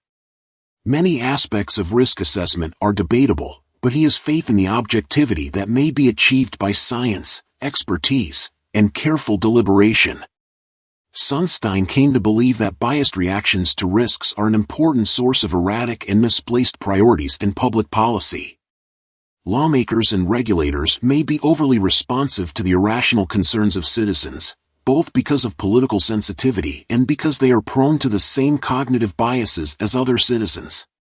Sunstein and a collaborator, the jurist Timur Kuran, invented a name for the mechanism through which biases flow into policy, the availability cascade. They comment that in the social context, all heuristics are equal, but availability is more equal than the others. They have in mind and expand on notion of the heuristic, in which availability provides a heuristic for judgments other than frequency. In particular, the importance of an idea is often judged by the fluency and emotional charge with which that idea comes to mind. An availability cascade is a self-sustaining chain of events, which may start from media reports of a relatively minor event and lead up to public panic and large-scale government action. On some occasions, a media story about a risk catches the attention of a segment of the public, which becomes aroused and worried. This emotional reaction becomes a story in itself, prompting additional coverage in the media, which in turn produces greater concern and involvement. The cycle is sometimes sped along deliberately by availability entrepreneurs, individuals or organizations who work to ensure a continuous flow of worrying news. The danger is increasingly exaggerated as the media compete for attention-grabbing headlines. Scientists and others who try to dampen the increasing fear and revulsion attract little attention, most of it hostile. Anyone who claims that the danger is overstated is suspected of association with a heinous cover-up. The issue becomes politically important because it is on everyone's mind, and the response of the political system is guided by the intensity of public sentiment. The availability cascade has now reset priorities. Other risks, and other ways that resources could be applied for the public good, all have faded into the background. Curran and Sunstein focused on two examples that are still controversial: the Love Canal affair and the so-called Aller scare. In Love Canal, buried toxic waste was exposed during a rainy season in 1979, causing contamination of the water well beyond standard limits, as well as a foul smell. The residents of the community were angry and frightened, and one of them, Lois Gibbs, was particularly active in an attempt to sustain interest in the problem. The availability cascade unfolded according to the standard script. At its peak, there were daily stories about Love Canal. Scientists attempting to claim that the dangers were overstated were ignored or shouted down. ABC News aired a program titled The Killing Ground, and empty baby-sized coffins were paraded in front of the legislature. A large number of residents were relocated at government expense, and the control of toxic waste became the major environmental issue of the 1980s. The legislation that mandated the cleanup of toxic sites, called CERCLA, established a superfund and is considered a significant achievement of environmental legislation. It was also expensive, and some have claimed that the same amount of money could have saved many more lives if it had been directed to other priorities. Opinions about what actually happened at Love Canal are still sharply divided, and claims of actual damage to health appear not to have been substantiated.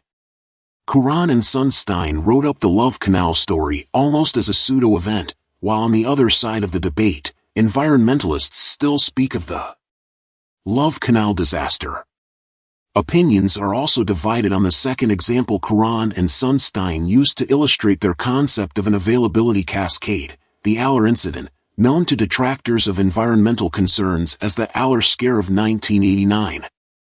Aller is a chemical that was sprayed on apples to regulate their growth and improve their appearance. The scare began with press stories that the chemical, when consumed in gigantic doses, caused cancerous tumors in rats and mice. The stories understandably frightened the public, and those fears encouraged more media coverage, the basic mechanism of an availability cascade. The topic dominated the news and produced dramatic media events such as the testimony of the actress Meryl Streep before Congress. The Apple industry sustained large losses as apples and Apple products became objects of fear. Curran and Sunstein quote a citizen who called in to ask whether it was safer to pour apple juice down the drain or to take it to a toxic waste dump. The manufacturer withdrew the product and the FDA banned it. Subsequent research confirmed that the substance might pose a very small risk as a possible carcinogen, but the Aller incident was certainly an enormous overreaction to a minor problem. The net effect of the incident on public health was probably detrimental because fewer good apples were consumed. The Aller tale illustrates a basic limitation in the ability of our mind to deal with small risks. We either ignore them altogether or give them far too much weight, nothing in between. Every parent who has stayed up waiting for a teenage daughter who is late from a party will recognize the feeling. You may know that there is really, almost, nothing to worry about, but you cannot help images of disaster from coming to mind. As Slavic has argued, the amount of concern is not adequately sensitive to the probability of harm. You are imagining the numerator, the tragic story you saw on the news, and not thinking about the denominator. Sunstein has coined the phrase probability neglect to describe the pattern. The combination of probability neglect with the social mechanisms of availability cascades inevitably leads to gross exaggeration of minor threats, sometimes with important consequences. In today's world, terrorists are the most significant practitioners of the art of inducing availability cascades. With a few horrible exceptions such as 9/11, the number of casualties from terror attacks is very small relative to other causes of death. Even in countries that have been targets of intensive terror campaigns, such as Israel, the weekly number of casualties almost never came close to the number of traffic deaths. The difference is in the availability of the two risks, the ease and the frequency with which they come to mind. Gruesome images, endlessly repeated in the media, cause everyone to be on edge. As I know from experience, it is difficult to reason oneself into a state of complete calm. Terrorism speaks directly to System 1. Where do I come down in the debate between my friends? Availability cascades are real and they undoubtedly distort priorities in the allocation of public resources. Cass Sunstein would seek mechanisms that insulate decision-makers from public pressures, letting the allocation of resources be determined by impartial experts who have a broad view of all risks and of the resources available to reduce them. Paul Slovic trusts the experts much less and the public somewhat more than Sunstein does, and he points out that insulating the experts from the emotions of the public produces policies that the public will reject, an impossible situation in a democracy. Both are eminently sensible, and I agree with both. I share Sunstein's discomfort with the influence of irrational fears and availability cascades on public policy in the domain of risk. However, I also share Slovic's belief that widespread fears, even if they are unreasonable, should not be ignored by policymakers. Rational or not, fear is painful and debilitating, and policymakers must endeavor to protect the public from fear, not only from real dangers. Slovic rightly stresses the resistance of the public to the idea of decisions being made by unelected and unaccountable experts. Furthermore, availability cascades may have a long-term benefit by calling attention to classes of risks and by increasing the overall size of the risk reduction budget. The Love Canal incident may have caused excessive resources to be allocated to the management of toxic bet waste, but it also had a more general effect in raising the priority level of environmental concerns. Democracy is inevitably messy, in part because the availability and effect heuristics that guide citizens' beliefs and attitudes are inevitably biased, even if they generally point in the right direction. Psychology should inform the design of risk policies that combine the experts' knowledge with the public's emotions and intuitions. Speaking of availability cascades, she's raving about an innovation that has large benefits and no costs. I suspect the effect heuristic. This is an availability cascade, a non-event that is inflated by the media and the public until it fills our TV screens and becomes all anyone is talking about. Tom W.'s specialty. Have a look at a simple puzzle. Tom W. is a graduate student at the main university in your state. Please rank the following 9 fields of graduate specialization in order of the likelihood that Tom W. is now a student in each of these fields. Use 1 for the most likely, 9 for the least likely. Business administration, computer science, engineering, humanities, and education, law. Medicine, library science, physical and life sciences, social science, and social work. This question is easy, and you knew immediately that the relative size of enrollment in the different fields is the key to a solution. So far as you know, Tom W. was picked at random from the graduate students at the university, like a single marble drawn from an urn. To decide whether a marble is more likely to be red or green, you need to know how many marbles of each color there are in the urn. The proportion of marbles of a particular kind is called a base rate. Similarly, the base rate of humanities and education in this problem is the proportion of students of that field among all the graduate students. In the absence of specific information about Tom W., you will go by the base rates and guess that he is more likely to be enrolled in humanities and education than in computer science or library science, because there are more students overall in the humanities and education than in the other 2 fields. Using base rate information is the obvious move when no other information is provided. Next comes a task that has nothing to do with base rates. The following is a personality sketch of Tom W. written during Tom's senior year in high school by a psychologist, on the basis of psychological tests of uncertain validity. Tom W. is of high intelligence, although lacking in true creativity. He has a need for order and clarity, and for neat and tidy systems in which every detail finds its appropriate place. His writing is rather dull and mechanical, occasionally enlivened by somewhat corny puns and flashes of imagination of the sci-fi type. He has a strong drive for competence. He seems to have little feel and little sympathy for other people, and does not enjoy interacting with others. Self-centered, he nonetheless has a deep moral sense. Now please take a sheet of paper and rank the 9 fields of specialization listed below by how similar the description of Tom W. is to the typical graduate student in each of the following fields. Use 1 for the most likely and 9 for the least likely. You will get more out of the chapter if you give the task a quick try. Reading the report on Tom W. is necessary to make your judgments about the various graduate specialties. This question too is straightforward. It requires you to retrieve, or perhaps to construct, a stereotype of graduate students in the different fields. When the experiment was first conducted, in the early 1970s, the average ordering was as follows. Yours is probably not very different. 1. Computer science. 2. Engineering. 3. Business administration. 4. Physical and life sciences. 5. Library science. 6. Law. 7. Medicine. 8. Humanities and education. 9. Social science and social work. You probably ranked computer science among the best fitting because of hints of nerdiness, corny puns. In fact, the description of Tom W. was written to fit that stereotype. Another specialty that most people ranked high is engineering, neat and tidy systems. You probably thought that Tom W. is not a good fit with your idea of social science and social work, little feel and little sympathy for other people. Professional stereotypes appear to have changed little in the nearly 40 years since I designed a description of Tom W.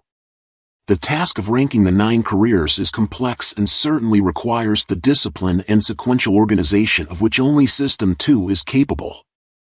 However, the hints planted in the description, corny puns and others, were intended to activate an association with a stereotype, an automatic activity of System 1. The instructions for this similarity task required a comparison of the description of Tom W. to the stereotypes of the various fields of specialization. For the purposes of TV. If you examine Tom W. again, you will see that he is a good fit to stereotypes of some small groups of students, computer scientists, librarians, engineers, and a much poorer fit to the largest groups, humanities and education, social science and social work. Indeed, the participants almost always ranked the 2 largest fields very low. Tom W. was intentionally designed as an anti-base rate character, a good fit to small fields and a poor fit to the most populated specialties. Predicting by representativeness. The third task in the sequence was administered to graduate students in psychology, and it is the critical one. Rank the fields of specialization in order of the likelihood that Tom W. is now a graduate student in each of these fields. The members of this prediction group knew the relevant statistical facts, they were familiar with the base rates of the different fields, and they knew that the source of Tom W.'s description was not highly trustworthy. However, we expected them to focus exclusively on the similarity of the description to the stereotypes. We called it representativeness, ignoring both the base rates and the doubts about the veracity of the description. They would then rank the small specialty, computer science, as highly probable, because that outcome gets the highest representativeness score. Amos and I worked hard during the year we spent in Eugene, and I sometimes stayed in the office through the night. One of my tasks for such a night was to make up a description that would pit representativeness and base rates against each other. Tom W. was the result of my efforts, and I completed the description in the early morning hours. The first person who showed up to work that morning was our colleague and friend Robin Dawes, who was both a sophisticated statistician and a skeptic about the validity of intuitive judgment. If anyone would see the relevance of the base rate, it would have to be Robin. I called Robin over, gave him the question I had just typed, and asked him to guess Tom W.'s profession. I still remember his sly smile as he said tentatively, "Computer scientist?" That was a happy moment, even the mighty had fallen. Of course, Robin immediately recognized his mistake as soon as I mentioned base rate, but he had not spontaneously thought of it. Although he knew as much as anyone about the role of base rates in prediction, he neglected them when presented with the description of an individual's personality. As expected, he substituted a judgment of representativeness for the probability he was asked to assess. Amos and I then collected answers to the same question from 114 graduate students in psychology at 3 major universities, all of whom had taken several courses in statistics. They did not disappoint us. Their rankings of the 9 fields by probability did not differ from ratings by similarity to the stereotype. Substitution was perfect in this case. There was no indication that the participants did anything else but judge representativeness. The question about probability, likelihood, was difficult, but the question about similarity was easier, and it was answered instead. This is a serious mistake, because judgments of similarity and probability are not constrained by the same logical rules. It is entirely acceptable for judgments of similarity to be unaffected by base rates and also by the possibility that the description was inaccurate, but anyone who ignores base rates and the quality of evidence in probability assessments will certainly make mistakes. The concept, the probability that Tom W. studies computer science, is not a simple one. Logicians and statisticians disagree about its meaning, and some would say it has no meaning at all. For many experts, it is a measure of subjective degree of belief. There are some events you are sure of, for example, that the sun rose this morning, and others you consider impossible, such as the Pacific Ocean freezing all at once. Then there are many events, such as your next-door neighbor being a computer scientist, to which you assign an intermediate degree of belief, which is your probability of that event. Logicians and statisticians have developed competing definitions of probability, all very precise. For lay people, however, probability, a synonym of likelihood in everyday language, is a vague notion, related to uncertainty, propensity, plausibility, and surprise. The vagueness is not particular to this concept, nor is it especially troublesome. We know, more or less, what we mean when we use a word such as democracy or beauty, and the people we are talking to understand, more or less, what we intended to say. In all the years I spent asking questions about the probability of events, no one ever raised a hand to ask me, "Sir, what do you mean by probability?" as they would have done if I had asked them to assess a strange concept such as globability. Everyone acted as if they knew how to answer my questions, although we all understood that it would be unfair to ask them for an explanation of what the word means. People who are asked to assess probability are not stumped, because they do not try to judge probability as statisticians and philosophers use the word. A question about probability or likelihood activates a mental shotgun, evoking answers to easier questions. One of the easy answers is an automatic assessment of representativeness, routine in understanding language. The false statement that Elvis Presley's parents wanted him to be a dentist is mildly funny because the discrepancy between the images of Presley and a dentist is detected automatically. System 1 generates an impression of similarity without intending to do so. The representativeness heuristic is involved when someone says she will win the election. You can see she is a winner, or he won't go far as an academic, too many tattoos. We rely on representativeness when we judge the potential leadership of a candidate for office by the shape of his chin or the forcefulness of his speeches. Although it is common, prediction by representativeness is not statistically optimal. Michael Lewis's best-selling Moneyball is a story about the inefficiency of this mode of prediction.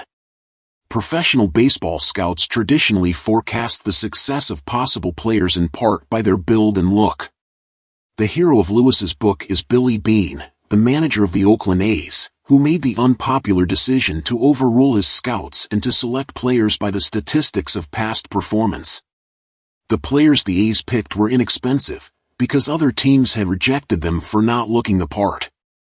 The team soon achieved excellent results at low cost. The sins of representativeness. Judging probability bias representativeness has important virtues. The intuitive impressions that it produces are often, indeed, usually, more accurate than chance guesses would be. On most occasions, people who act friendly are in fact friendly. A professional athlete who is very tall and thin is much more likely to play basketball than football. People with a PhD are more likely to subscribe to the New York Times than people who ended their education after high school. Young men are more likely than elderly women to drive aggressively. In all these cases and in many others, there is some truth to the stereotypes that govern judgments of representativeness, and predictions that follow this heuristic may be accurate. In other situations, the stereotypes are false and the representativeness heuristic will mislead, especially if it causes people to neglect base rate information that points in another direction. Even when the heuristic has some validity, exclusive reliance on it is associated with grave sins against statistical logic. One sin of representativeness is an excessive willingness to predict the occurrence of unlikely, low base rate events. Here is an example. You see a person reading the New York Times on the New York subway. Which of the following is a better bet about the reading stranger? She has a PhD. She does not have a college degree. Representativeness would tell you to bet on the PhD, but this is not necessarily wise. You should seriously consider the second alternative, because many more non-graduates than PhDs ride in New York subways. And if you must guess whether a woman who is described as a shy poetry lover studies Chinese literature or business administration, you should opt for the latter option. Even if every female student of Chinese literature is shy and loves poetry, it is almost certain that there are more bashful poetry lovers in the much larger population of business students. People without training in statistics are quite capable of using base rates and predictions under some conditions. In the first version of the Tom W. problem, which provides no details about him, it is obvious to everyone that the probability of Tom W.'s being in a particular field is simply the base rate frequency of enrollment in that field. However, concern for base rates evidently disappears as soon as Tom W.'s personality is described. Amos and I originally believed, on the basis of our early evidence, that base rate information will always be neglected when information about the specific instance is available, but that conclusion was too strong. Psychologists have conducted many experiments in which base rate information is explicitly provided as part of the problem, and many of the participants are influenced by those base rates, although the information about the individual case is almost always weighted more than mere statistics. Norbert Schwartz and his colleagues showed that instructing people to think like a statistician enhanced the use of base rate information, while the instruction to think like a clinician had the opposite effect. An experiment that was conducted a few years ago with Harvard undergrad at Oates yielded a finding that surprised me. Enhanced activation of System 2 caused a significant improvement of predictive accuracy in the Tom W. problem. The experiment combined the old problem with a modern variation of cognitive fluency. Half the students were told to puff out their cheeks during the task, while the others were told to frown. Frowning, as we have seen, generally increases the vigilance of System 2 and reduces both overconfidence and the reliance on intuition. The students who puffed out their cheeks, an emotionally neutral expression, replicated the original results. They relied exclusively on representativeness and ignored the base rates. As the authors had predicted, however, the frowners did show some sensitivity to the base rates. This is an instructive finding. When an incorrect intuitive judgment is made, System 1 and System 2 should both be indicted. System 1 suggested the incorrect intuition, and System 2 endorsed it and expressed it in a judgment. However, there are two possible reasons for the failure of System 2, ignorance or laziness. Some people ignore base rates because they believe them to be irrelevant in the presence of individual information. Others make the same mistake because they are not focused on the task. If frowning makes a difference, laziness seems to be the proper explanation of base rate neglect, at least among Harvard undergrads. Their System 2 knows that base rates are relevant even when they are not explicitly mentioned, but applies that knowledge only when it invests special effort in the task. The second sin of representativeness is insensitivity to the quality of evidence. Recall the rule of System 1, WYSIATI. In the Tom W. example, what activates your associative machinery is a description of Tom, which may or may not be an accurate portrayal. The statement that Tom W. has little feel and little sympathy for people was probably enough to convince you, and most other readers, that he is very unlikely to be a student of social science or social work. But you were explicitly told that the description should not be trusted. You surely understand in principle that worthless information should not be treated differently from a complete lack of information, but WYSIATI makes it very difficult to apply that principle. Unless you decide immediately to reject evidence, for example, By determining that you received it from a liar, your System 1 will automatically process the information available as if it were true. There's one thing you can do when you have doubts about the quality of the evidence: let your judgments of probability stay close to the base rate. Don't expect this exercise of discipline to be easy. It requires a significant effort of self-monitoring and self-control. The correct answer to the Tom W. puzzle is that you should stay very close to your prior beliefs, slightly reducing the initially high probabilities of well-populated fields, humanities and education, social science and social work, and slightly raising the low probabilities of rare specialties, library science, computer science. You are not exactly where you would be if you had known nothing at all about Tom W., but the little evidence you have is not trustworthy, so the base rates should dominate your estimates. How to discipline intuition. Your probability that it will rain tomorrow is your subjective degree of belief, but you should not let yourself believe whatever comes to your mind.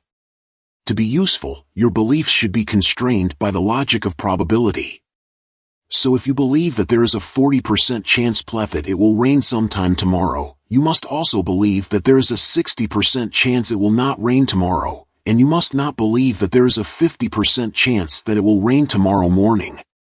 And if you believe that there is a 30% chance that candidate X will be elected president, and an 80% chance that he will be re-elected if he wins the first time, then you must believe that the chances that he will be elected twice in a row are 24%. The relevant rules for cases such as the Tom W. problem are provided by Bayesian statistics. This influential modern approach to statistics is named after an English minister of the 18th century, the Reverend Thomas Bayes, who is credited with the first major contribution to a large problem, the logic of how people should change their mind in the light of evidence.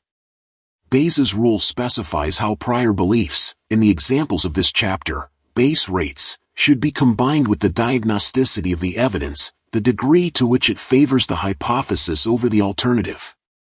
For example, if you believe that 3% of graduate students are enrolled in computer science, the base rate, and you also believe that the description of Tom W. is 4 times more likely for a graduate student in that field than in other fields, then Bayes' rule says you must believe that the probability that Tom W. is a computer scientist is now 11%. If the base rate had been 80%, the new degree of belief would be 94.1%. And so on. The mathematical details are not relevant in this book. There are 2 ideas to keep in mind about Bayesian reasoning and how we tend to mess it up. The first is that base rates matter, even in the presence of evidence about the case at hand. This is often not intuitively obvious. The second is that intuitive impressions of the diagnosticity of evidence are often exaggerated. The combination of WICID and associative coherence tends to make us believe in the stories we spin for ourselves. The essential keys to disciplined Bayesian reasoning can be simply summarized. Anchor your judgment of the probability of an outcome on a plausible base rate. Question the diagnosticity of your evidence. Both ideas are straightforward. It came as a shock to me when I realized that I was never taught how to implement them, and that even now I find it unnatural to do so. Speaking of representativeness, the lawn is well trimmed, the receptionist looks competent, and the furniture is attractive, but this doesn't mean it is a well-managed company. I hope the board does not go by representativeness. This startup looks as if it could not fail, but the base rate of success in the industry is extremely low. How do we know this case is different? They keep making the same mistake, predicting rare events from weak evidence. When the evidence is weak, one should stick with the base rates. I know this report is absolutely damning, and it may be based on solid evidence, but how sure are we? We must allow for that uncertainty in our thinking. HT equals 5%. Linda, less is more. The best known and most controversial of our experiments involved a fictitious lady called Linda. Amos and I made up the Linda problem to provide conclusive evidence of the role of heuristics in judgment and of their incompatibility with logic. This is how we described Linda. Linda is 31 years old, single, outspoken, and very bright. She majored in philosophy. As a student, She was deeply concerned with issues of discrimination and social justice, and also participated in anti-nuclear demonstrations. The audiences who heard this description in the 1980s always laughed because they immediately knew that Linda had attended the University of California at Berkeley, which was famous at the time for its radical, politically engaged students. In one of our experiments, we presented participants with a list of 8 possible scenarios for Linda. As in the Tom W. problem, some ranked the scenarios by representativeness, others by probability. The Linda problem is similar, but with a twist. Linda is a teacher in elementary school. Linda works in a bookstore and takes yoga classes. Bank teller is not a feminist activist, and adding that detail to the Linda is active in the feminist movement. Linda is a psychiatric social worker. Linda is a member of the League of Women Voters. Linda is a bank teller. Linda is an insurance salesperson. Linda is a bank teller and is active in the feminist movement. The problem shows its age in several ways. The League of Women Voters is no longer as prominent as it was, and the idea of a feminist movement sounds quaint, a testimonial to the change in the status of women over the last 30 years. Even in the Facebook era, however, it is still easy to guess the almost perfect consensus of judgments. Linda is a very good fit for an active feminist, a fairly good fit for someone who works in a bookstore and takes yoga classes, and a very poor fit for a bank teller or an insurance salesperson. Now focus on the critical items in the list. Does Linda look more like a bank teller, or more like a bank teller who is active in the feminist movement? Everyone agrees that Linda fits the idea of a feminist bank teller better than she fits the stereotype of bank tellers. The stereotypical bank teller is not a feminist activist, and adding that detail to the description makes for a more coherent story. The twist comes in the judgments of likelihood, because there is a logical relation between the two scenarios. Think in terms of Venn diagrams. The set of feminist bank tellers is wholly included in the set of bank tellers, as every feminist bank teller is 0% USTWA band 0% WA bank teller. Therefore, the probability that Linda is a feminist bank teller must be lower than the probability of her being a bank teller. When you specify a possible event in greater detail, you can only lower its probability. The problem therefore sets up a conflict between the intuition of representativeness and the logic of probability. Our initial experiment was between subjects. Each participant saw a set of 7 outcomes that included only one of the critical items, bank teller or feminist bank teller. Some ranked the outcomes by resemblance, others by likelihood. As in the case of Tom W., the average rankings by resemblance and by likelihood were identical. Feminist bank teller ranked higher than bank teller in both. Then we took the experiment further, using a within-subject design. We made up the questionnaire as you saw it, with bank teller in the 6th position in the list and feminist bank teller as the last item. We were convinced that subjects would notice the relation between the two outcomes, and that their rankings would be consistent with logic. Indeed, we were so certain of this that we did not think it worthwhile to conduct a special experiment. My assistant was running another experiment in the lab, and she asked the subjects to complete the new Linda questionnaire while signing out, just before they got paid. About 10 questionnaires had accumulated in a tray on my assistant's desk before I casually glanced at them and found that all the subjects had ranked feminist bank teller as more probable than bank teller. I was so surprised that I still retain a flashbulb memory of the gray color of the metal desk and of where everyone was when I made that discovery. I quickly called Amos in great excitement to tell him what we had found. We had pitted logic against representativeness, and representativeness had won. In the language of this book, we had observed a failure of System 2. Our participants had a fair opportunity to detect the relevance of the logical rule, since both outcomes were included in the same ranking. They did not take advantage of that opportunity. When we extended the experiment, we found that 89% of the undergraduates in our sample violated the logic of probability. We were convinced that statistically sophisticated respondents would do better, so we administered the same questionnaire to doctoral students in the decision science program of the Stanford Graduate School of Business, all of whom had taken several advanced courses in probability, statistics, and decision theory. We were surprised again. 85% of these respondents also ranked feminist bank teller as more likely than bank teller. In what we later described as increasingly desperate attempts to eliminate the error, we introduced large groups of people to Linda and asked them this simple question. Which alternative is more probable? Linda is a bank teller. Linda is a bank teller and is active in the feminist movement. This stark version of the problem made Linda famous in some circles, and it earned us years of controversy. About 85% to 90% of undergraduates at several major universities chose the second option, contrary to logic. Remarkably, the sinners seemed to have no shame. When I asked my large undergraduate night class in some indignation, "Do you realize that you have violated an elementary logical rule?" someone in the back row shouted, "So what?" And a graduate student who made the same error explained herself by saying, "I thought you just asked for my opinion." The word fallacy is used, in general, when people fail to apply a logical rule that is obviously relevant. Amos and I introduced the idea of a conjunction fallacy, which people commit when they judge a conjunction of two events, here, bank teller and feminist, to be more probable than one of the events, bank teller, in a direct comparison. As in the Muller-Lyer illusion, the fallacy remains attractive even when you recognize it for what it is. The naturalist Stephen Jay Gould described his own struggle with the Linda problem.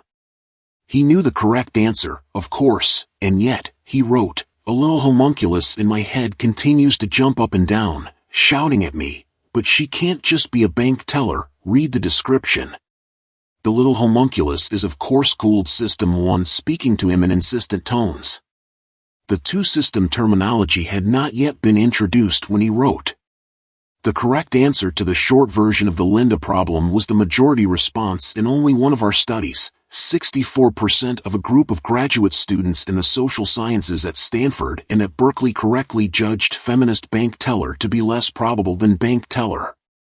In the original version with 8 outcomes, shown above, only 15% of a similar group of graduate students had made that choice. The difference is instructive. The longer version separated the two critical outcomes by an intervening item, insurance salesperson, and the readers judged each outcome independently, without comparing them. The shorter version, in contrast, required an explicit comparison that mobilized System 2 and allowed most of the statistically sophisticated students to avoid the fallacy. Unfortunately, we did not explore the reasoning of the substantial minority, 36%, of this knowledgeable group who chose incorrectly. The judgments of probability that our respondents offered, in both the Tom W. and Linda problems, corresponded precisely to judgments of representativeness, similarity to stereotypes. Representativeness belongs to a cluster of closely related basic assessments that are likely to be generated together. The most representative outcomes combine with the personality description to produce the most coherent stories. The most coherent stories are not necessarily the most probable, but they are plausible, and the notions of coherence, plausibility, and probability are easily confused by the unwary. The uncritical substitution of plausibility for probability has pernicious effects on judgments when scenarios are used as tools of forecasting. Consider these two scenarios, which were presented to different groups, with a request to evaluate their probability. A massive flood somewhere in North America next year, in which more than 1,000 people drown. An earthquake in California sometime next year, causing a flood in which more than 1,000 people drown. The California earthquake scenario is more plausible than the North America scenario, although its probability is certainly smaller. As expected, probability judgments were higher for the richer and more detailed scenario, contrary to logic. This is a trap for forecasters and their clients. Adding detail to scenarios makes them more persuasive, but less likely to come true. To appreciate the role of plausibility, consider the following questions. Which alternative is more probable? Mark has hair. Mark has blonde hair. And which alternative is more probable? Jane is a teacher. Jane is a teacher and walks to work. The two questions have the same logical structure as the Linda problem, but they cause no fallacy, because the more detailed outcome is only more detailed, it is not more plausible, or more coherent, or a better story. The evaluation of plausibility and coherence does not suggest an answer to the probability question. In the absence of a competing intuition, logic prevails. Less is more, sometimes even in joint evaluation. Christopher C., of the University of Chicago, asked people to price sets of dinnerware offered in a clearance sale in a local store, where dinnerware regularly runs between $30 and $60. There were 3 groups in his experiment. The display below was shown to one group. See labels that joint evaluation, because it allows a comparison of the 2 sets. The other 2 groups were shown only one of the 2 sets. This is single evaluation. Joint evaluation is a within-subject experiment, and single evaluation is between subjects. Set A, 40 pieces. Set B, 24 pieces. Dinner plates 8, all in good condition 8. All in good condition. Soup/salad bowls 8, all in good condition 8, all in good condition. Dessert plates 8, all in good condition 8, all in good condition. Cups 8, 2 of them broken. Saucers 8, 7 of them broken. Assuming that the dishes in the 2 sets are of equal quality, which is worth more? This question is easy. You can see that set A contains all the dishes of set B, and 7 additional intact dishes, and it must be valued more. Indeed, the participants in C's joint evaluation experiment were willing to pay a little more for set A than for set B, $32 versus $30. The results reversed in single evaluation, where set B was priced much higher than set A, $33 versus $23. We know why this happened. Sets, including dinnerware sets, are represented by norms and prototypes. You can sense immediately that the average value of the dishes is much lower for set A than for set B, because no one wants to pay for broken dishes.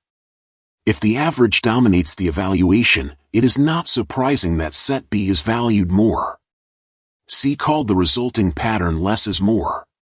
By removing 16 items from set A, 7 of them intact, its value is improved. C's finding was replicated by the experimental economist John List.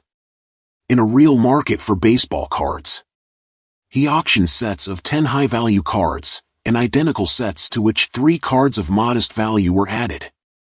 As in the dinnerware experiment, the larger sets were valued more than the smaller ones in joint evaluation, but less in single evaluation. From the perspective of economic theory, this result is troubling. The economic value of a dinnerware set or of a collection of baseball cards is a sum-like variable. Adding a positively valued item to the set can only increase its value. The Linda problem and the dinnerware problem have exactly the same structure. Probability, like economic value, is a sum-like variable, as illustrated by this example. Probability, Linda is a teller, equals probability, Linda is feminist teller, plus probability, Linda is non-feminist teller.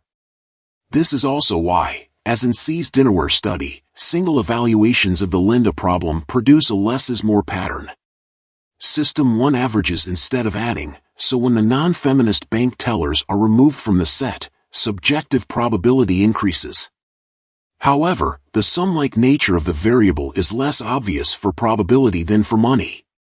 As a result, joint evaluation eliminates the error only in C's experiment, not in the Linda experiment. Linda was not the only conjunction error that survived joint evaluation. We found similar violations of logic in many other judgments. Participants in one of these studies were asked to rank 4 possible outcomes of the next Wimbledon tournament from most to least probable. Bjorn Borg was the dominant tennis player of the day when the study was conducted. These were the outcomes. A. Borg will win the match.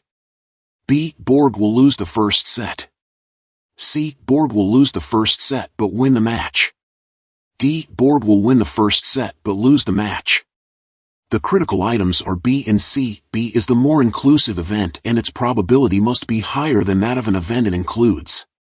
Contrary to logic, but not to representativeness or plausibility, 72% assigned B a lower probability than C, another instance of less is more in a direct comparison. Here SI again. The scenario that was judged more probable was unquestionably more plausible, a more coherent fit with all that was known about the best tennis player in the world. To head off the possible objection that the conjunction fallacy is due to a misinterpretation of probability, we constructed a problem that required probability judgments, but in which the events were not described in words, and the term probability did not appear at all. We told participants about a regular 6-sided die with 4 green faces and 2 red faces, which would be rolled 20 times. They were shown 3 sequences of greens, G, and reds, R, and were asked to choose one. They would, hypothetically, win $25 if their chosen sequence showed up. The sequences were 1. RGRRR 2. GRGRRR 3. GRRR. Because the die has twice as many green as red faces, the first sequence is quite unrepresentative, like Linda being a bank teller. The second sequence, which contains 6 tosses, is a better fit to what we would expect from this die, because it includes 2 Gs. However, this sequence was constructed by adding a G to the beginning of the first sequence, so it can only be less likely than the first. This is the nonverbal equivalent to Linda being a feminist bank teller. As in the Linda study, representativeness dominated. Almost 2/3 of respondents preferred to bet on sequence 2 rather than on sequence 1. When presented with arguments for the 2 choices, however, a large majority found the correct argument, favoring sequence 1, more convincing. The next problem was a breakthrough, because we finally found a condition in which the incidence of the conjunction fallacy was much reduced. 2 groups of subjects saw slightly different variants of the same problem. The incidence of errors was 65% in the group that saw the problem on the left, and only 25% in the group that saw the problem on the right. Why is the question how many of the 100 participants so much easier than what percentage? A likely explanation is that the reference to 100 individuals brings a spatial representation to mind. Imagine that a large number of people are instructed to sort themselves into groups in a room. Those whose names begin with the letters A to L are told to gather in the front left corner. They are then instructed to sort themselves further. The relation of inclusion is now obvious, and you can see that individuals whose name begins with C will be a subset of the crowd in the front left corner. In the medical survey question, heart attack victims end up in a corner of the room, and some of them are less than 55 years old. Not everyone will share this particular vivid imagery, but many subsequent experiments have shown that the frequency representation, as it is known, makes it easy to appreciate that one group is wholly included in the other. The solution to the puzzle appears to be that a question phrased as how many makes you think of individuals, but the same question phrased as what percentage does not. What have we learned from these studies about the workings of System 2? One conclusion, which is not new, is that System 2 is not impressively alert. The undergraduates and graduate students who participated in the studies of the conjunction fallacy certainly knew the logic of Venn diagrams, but they did not apply it reliably even when all the relevant information was laid out in front of them. The absurdity of the less is more pattern was obvious in C's dinnerware study and was easily recognized in the how many representation, but it was not apparent to the thousands of people who have committed the conjunction fallacy in the original Linda problem and in others like it. In all these cases, the conjunction appeared plausible, and that sufficed for an endorsement of System 2. The laziness of System 2 is part of the story. If their next vacation had depended on it, and if they had been given indefinite time and told to follow logic and not to answer until they were sure of their answer, I believe that most of our subjects would have avoided the conjunction fallacy. However, their vacation did not depend on a correct answer. They spent very little time on it, and were content to answer as if they had only been asked for their opinion. The laziness of System 2 is an important fact of life, and the observation that representativeness can block the application of an obvious logical rule is also of some interest. The remarkable aspect of the Linda story is the contrast to the broken dishes study. The 2 problems have the same structure, but yield different results. People who see the dinnerware set that includes broken dishes put a very low price on it, their behavior reflects a rule of intuition. Others who see both sets at once apply the logical rule that more dishes can only add value. Intuition governs judgments in the between subjects condition, logic rules in joint evaluation. In the Linda problem, in contrast, intuition often overcame logic even in joint evaluation, although we identified some conditions in which logic prevails. Amos and I believed that the blatant violations of the logic of probability that we had observed in transparent problems were interesting and worth reporting to our colleagues. We also believed that the results strengthened our argument about the power of judgment heuristics, and that they would persuade doubters. And in this we were quite wrong. Instead, the Linda problem became a case study in the norms of controversy. The Linda problem attracted a great deal of attention, but it also became a magnet for critics of our approach to judgment. As we had already done, researchers found combinations of instructions and hints that reduced the incidence of the fallacy. Some argued that, in the context of the Linda problem, it is reasonable for subjects to understand the word probability as if it means plausibility. These arguments were sometimes extended to suggest that our entire enterprise was misguided. If one salient cognitive illusion could be weakened or explained away, others could be as well. This reasoning neglects the unique feature of the conjunction fallacy as a case of conflict between intuition and logic. The evidence that we had built up for heuristics from between subjects experiment, including studies of Linda, was not challenged, it was simply not addressed, and its salience was diminished by the exclusive focus on the conjunction fallacy. The net effect of the Linda problem was an increase in the visibility of our work to the general public, and a small dent in the credibility of our approach among scholars in the field. This was not at all what we had expected. If you visit a courtroom you will observe that lawyers apply two styles of criticism. To demolish a case they raise doubts about the strongest arguments that favor it. To discredit a witness, they focus on the weakest part of the testimony. The focus on weaknesses is also normal in politicaval debates. I do not believe it is appropriate in scientific controversies, but I have come to accept as a fact of life that the norms of debate in the social sciences do not prohibit the political style of argument, especially when large issues are at stake, and the prevalence of bias in human judgment is a large issue. Some years ago I had a friendly conversation with Ralph Hertwig, a persistent critic of the Linda problem, with whom I had collaborated in a vain attempt to settle our differences. I asked him why he and others had chosen to focus exclusively on the conjunction fallacy, rather than on other findings that provided stronger support for our position. He smiled as he answered, "It was more interesting," adding that the Linda problem had attracted so much attention that we had no reason to complain. Speaking of less is more. They constructed a very complicated scenario and insisted on calling it highly probable. It is not, it is only a plausible story. They added a cheap gift to the expensive product, and made the whole deal less attractive. Less is more in this case. In most situations, a direct comparison makes people more careful and more logical.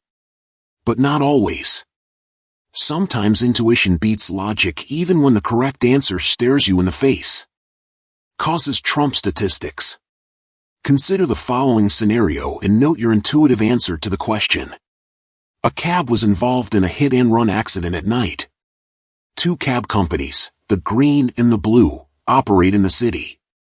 You are given the following data.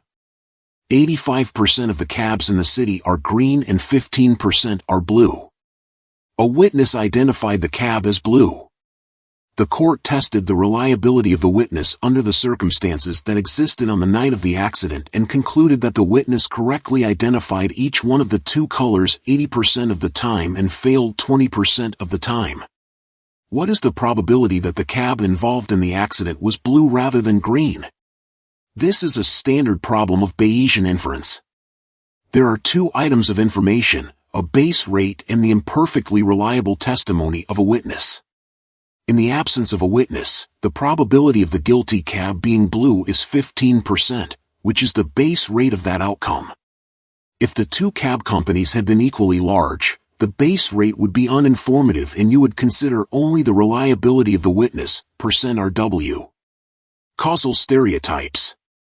Now consider a variation of the same story, in which only the presentation of the base rate has been altered. You are given the following data. The two companies operate the same number of cabs, but green cabs are involved in 85% of accidents. The information about the witness is as in the previous version. The two versions of the problem are mathematically indistinguishable, but they are psychologically quite different. People who read the first version do not know how to use the base rate and often ignore it. In contrast, people who see the second version give considerable weight to the base rate, and their average judgment is not too far from the Bayesian solution. Why? In the first version, the base rate of blue cabs is a statistical fact about the cabs in the city. A mind that is hungry for causal stories finds nothing to chew on. How does the number of green and blue cabs in the city cause this cab driver to hit and run? In the second version, in contrast, the drivers of green cabs cause more than 5 times as many accidents as the blue cabs do. The conclusion is immediate: the green drivers must be a collection of reckless madmen. You have now formed a stereotype of green recklessness, which you apply to unknown individual drivers in the company. The stereotype is easily fitted into a causal story, because recklessness is a causally relevant fact about individual cab drivers. In this version, there are two causal stories that need to be combined or reconciled. The first is the hit and run, which naturally evokes the idea that a reckless green driver was responsible. The second is the witness's testimony, which strongly suggests the cab was blue. The inferences from the two stories about the color of the car are contradictory and approximately cancel each other. The chances for the two colors are about equal. The Bayesian estimate is 41%, reflecting the fact that the base rate of green cabs is a little more extreme than the reliability of the witness who reported a blue cab. The cab example illustrates two types of base rates. Statistical base rates are facts about a population to which a case belongs, but they are not relevant to the individual case. Causal base rates change your view of how the individual case came to be. The two types of base rate information are treated differently. Statistical base rates are generally underweight, and sometimes neglected altogether, when specific information about the case at hand is available. Causal base rates are treated as information about the individual case and are easily combined with other case-specific information. The causal version of the cab problem had the form of a stereotype: green drivers are dangerous. Stereotypes are statements about the group that are, at least tentatively, accepted as facts about every member. Helly Re are two examples. Most of the graduates of this inner-city school go to college. Interest in cycling is widespread in France. These statements are readily interpreted as setting up a propensity in individual members of the group, and they fit in a causal story. Many graduates of this particular inner-city school are eager and able to go to college, presumably because of some beneficial features of life in that school. There are forces in French culture and social life that cause many Frenchmen to take an interest in cycling. You will be reminded of these facts when you think about the likelihood that a particular graduate of the school will attend college, or when you wonder whether to bring up the Tour de France in a conversation with a Frenchman you just met. Stereotyping is a bad word in our culture, but in my usage it is neutral. One of the basic characteristics of System 1 is that it represents categories as norms and prototypical exemplars. This is how we think of horses, refrigerators, and New York police officers. We hold in memory a representation of one or more normal members of each of these categories. When the categories are social, these representations are called stereotypes. Some stereotypes are perniciously wrong, and hostile stereotyping can have dreadful consequences, but the psychological facts cannot be avoided. Stereotypes, both correct and false, are how we think of categories. You may note the irony. In the context of the cab problem, the neglect of base rate information is a cognitive flaw, a failure of Bayesian reasoning, and the reliance on causal base rates is desirable. Stereotyping the green drivers improves the accuracy of judgment. In other contexts, however, such as hiring or profiling, there is a strong social norm against stereotyping, which is also embedded in the law. This is as it should be. In sensitive social contexts, we do not want to draw possibly erroneous conclusions about the individual from the statistics of the group. We consider it morally desirable for base rates to be treated as statistical facts about the group rather than as presumptive facts about individuals. In other words, we reject causal base rates. The social norm against stereotyping, including the opposition to profiling, has been highly beneficial in creating a more civilized and more equal society. It is useful to remember, however, that neglecting valid stereotypes inevitably results in suboptimal judgments. Resistance to stereotyping is a laudable moral position, but the simplistic idea that the resistance is costless is wrong. The costs are worth paying to achieve a better society, but denying that the costs exist, while satisfying to the soul and politically correct, is not scientifically defensible. Reliance on the effect heuristic is common in politically charged arguments. The positions we favor have no cost and those we oppose have no benefits. We should be able to do better. Causal situations. Amos and I constructed the variants of the cab problem, but we did not invent the powerful notion of causal base rates. We borrowed it from the psychologist Isaac Agin. In his experiment, Agin showed his participants brief vignettes describing some students who had taken an exam at Yale and asked the participants to judge the probability that each student had passed the test. The manipulation of causal base rates was straightforward. Agin told one group that the students they saw had been drawn from a class in which 75% passed the exam, and told another group that the same students had been in a class in which only 25% passed. This is a powerful manipulation, because the base rate of passing suggests the immediate inference that the test that only 25% passed must have been brutally difficult. The difficulty of a test is, of course, one of the causal factors that determine every student's outcome. As expected, Agin's subjects were highly sensitive to the causal base rates, and every student was judged more likely to pass in the high success condition than in the high failure rate. Agin used an ingenious method to suggest a non-causal base rate. He told his subjects that the students they saw had been drawn from a sample, which itself was constructed by selecting students who had passed or failed the exam. For example, the information for the high failure group read as follows. The investigator was mainly interested in the causes of failure and constructed a sample in which 75% had failed the examination. Note the difference. This base rate is a purely statistical fact about the ensemble from which cases have been drawn. It has no bearing on the question asked, which is whether the individual student passed or failed the test. As expected, the explicitly stated base rates had some effects on judgment, but they had much less impact than the statistically equivalent causal base rates. System 1 can deal with stories in which the elements are causally linked, but it is weak in statistical reasoning. For a Bayesian thinker, of course, the versions are equivalent. It is tempting to conclude that we have reached a satisfactory conclusion. Causal base rates are used, merely statistical facts are, more or less, neglected. The next study, one of my all-time favorites, shows that the situation is rather more complex. Can psychology be taught? The reckless cab drivers and the impossibly difficult exam illustrate two inferences that people can draw from causal base rates, a stereotypical trait that is attributed to an individual, and a significant feature of the situation that affects an individual's outcome. The participants in the experiments made the correct inferences and their judgments improved. Unfortunately, things do not always work out so well. The classic experiment I describe next shows that people will not draw from base rate information an inference that conflicts with other beliefs. It also supports the uncomfortable conclusion that teaching psychology is mostly a waste of time. The experiment was conducted a long time ago by the social psychologist Richard Nisbett and his student Eugene Borgaida, at the University of Michigan. They told students about the renowned helping experiment that had been conducted a few years earlier at New York University. Participants in that experiment were led to individual booths and invited to speak over the intercom about their personal lives and problems.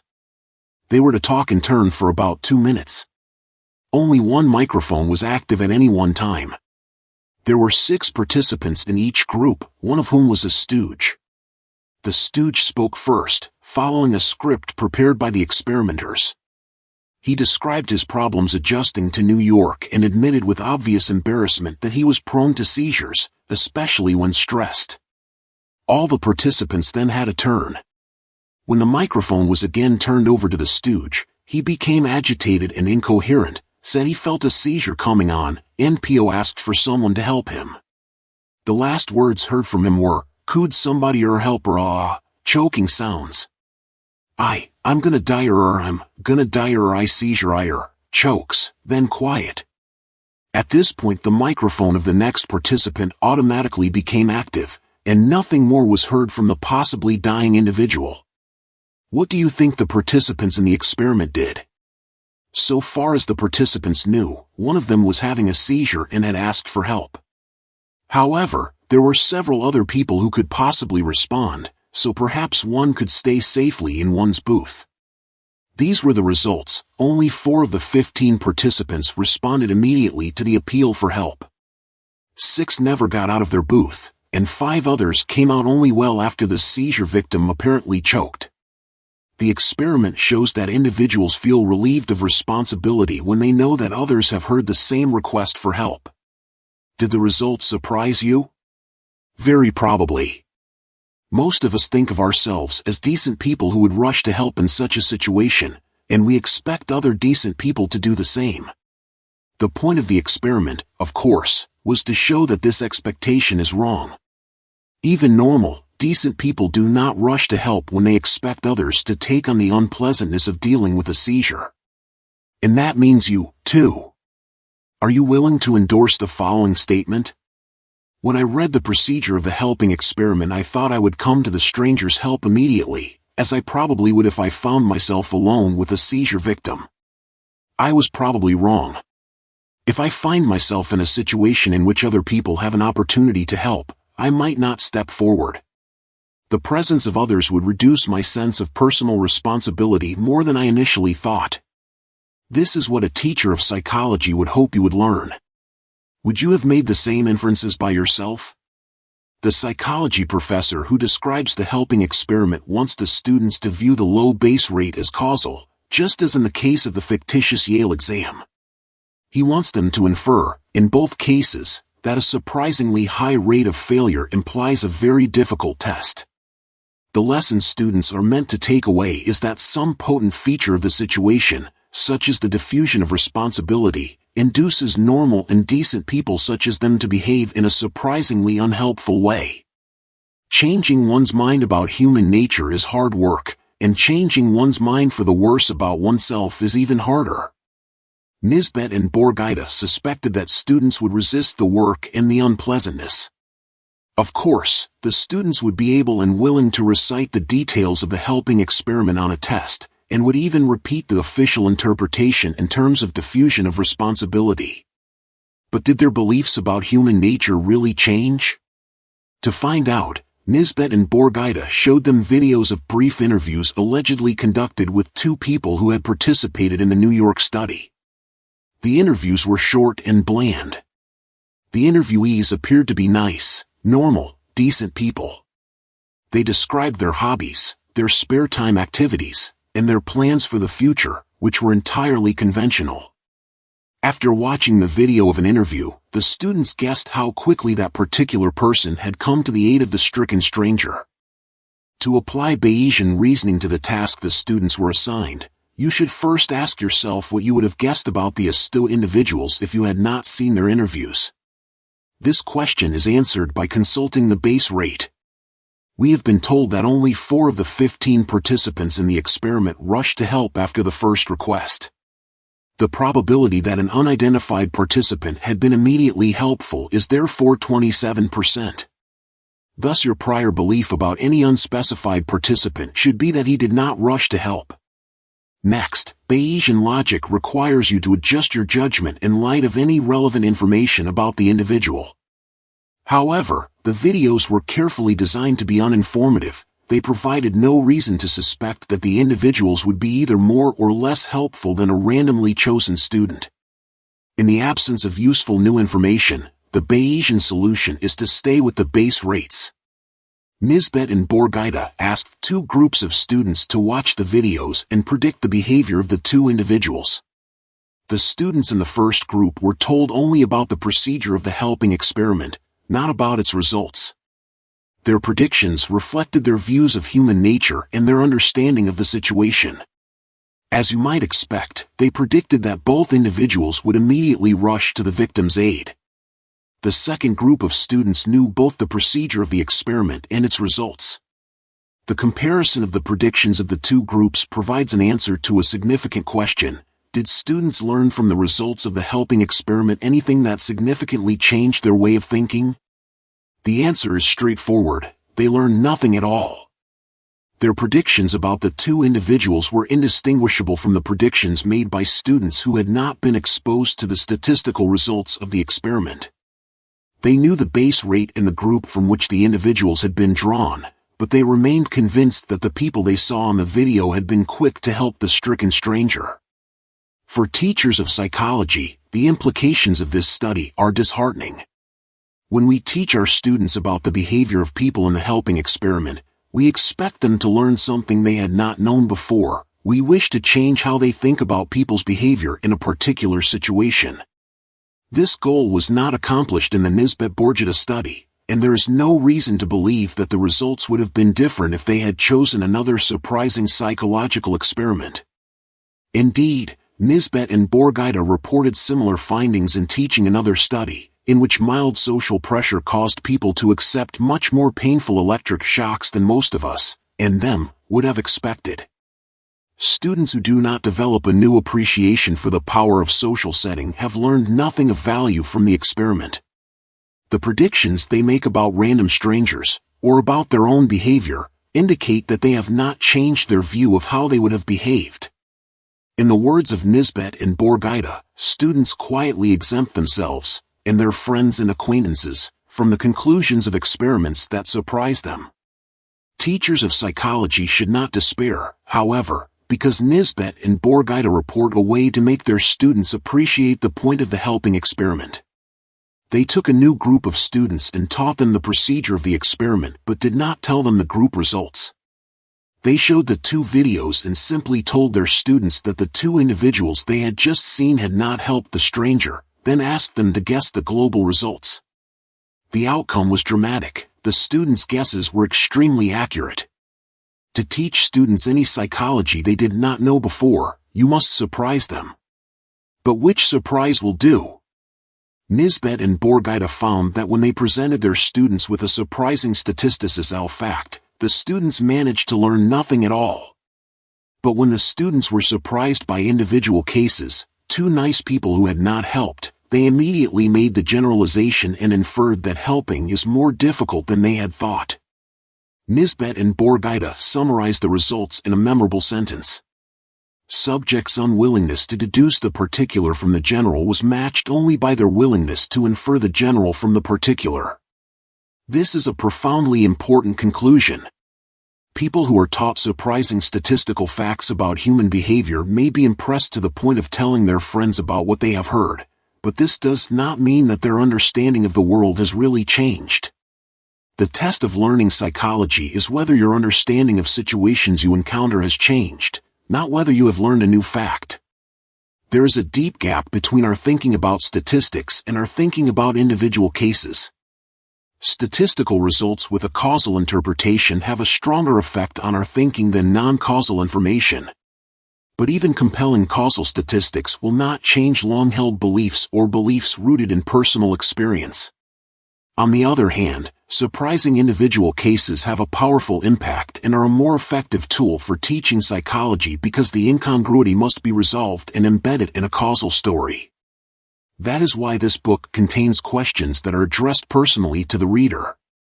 You are more likely to learn something by finding surprises in your own behavior than by hearing surprising facts about people in general. Speaking of causes and statistics, we can't assume that they will really learn anything from mere statistics. Let's show them one or two representative individual cases to influence their system. 1. No need to worry about this statistical information being ignored. On the contrary, it will immediately be used to feed a stereotype. Regression to the mean. I had one of the most satisfying eureka experiences of my career while teaching flight instructors in the Israeli Air Force about the psychology of effective training. I was telling them about an important principle of skill training: rewards for improved performance work better than punishment of mistakes. This proposition is supported by much evidence from research on pigeons, rats, humans, and other animals. When I finished my enthusiastic speech, one of the most seasoned instructors in the group raised his hand and made a short speech of his own. He began by conceding that rewarding improved performance might be good for the birds, but he denied that it was optimal for flight cadets. This is what he said: "On many occasions I have praised flight cadets for clean execution of some aerobatic maneuver. The next time they try the same maneuver they usually do worse. On the other hand, I have often screamed into a cadet's earphone for bad execution, and in general he does better ask YRYABR2 upon his next try. So please don't tell us that reward works and punishment does not, because the opposite is the case." This was a joyous moment of insight, when I saw in a new light a principle of statistics that I had been teaching for years. The instructor was right, but he was also completely wrong. His observation was astute and correct. Occasions on which he praised a performance were likely to be followed by a disappointing performance, and punishments were typically followed by an improvement. But the inference he had drawn about the efficacy of reward and punishment was completely off the mark. What he had observed is known as regression to the mean, which in that case was due to random fluctuations in the quality of performance.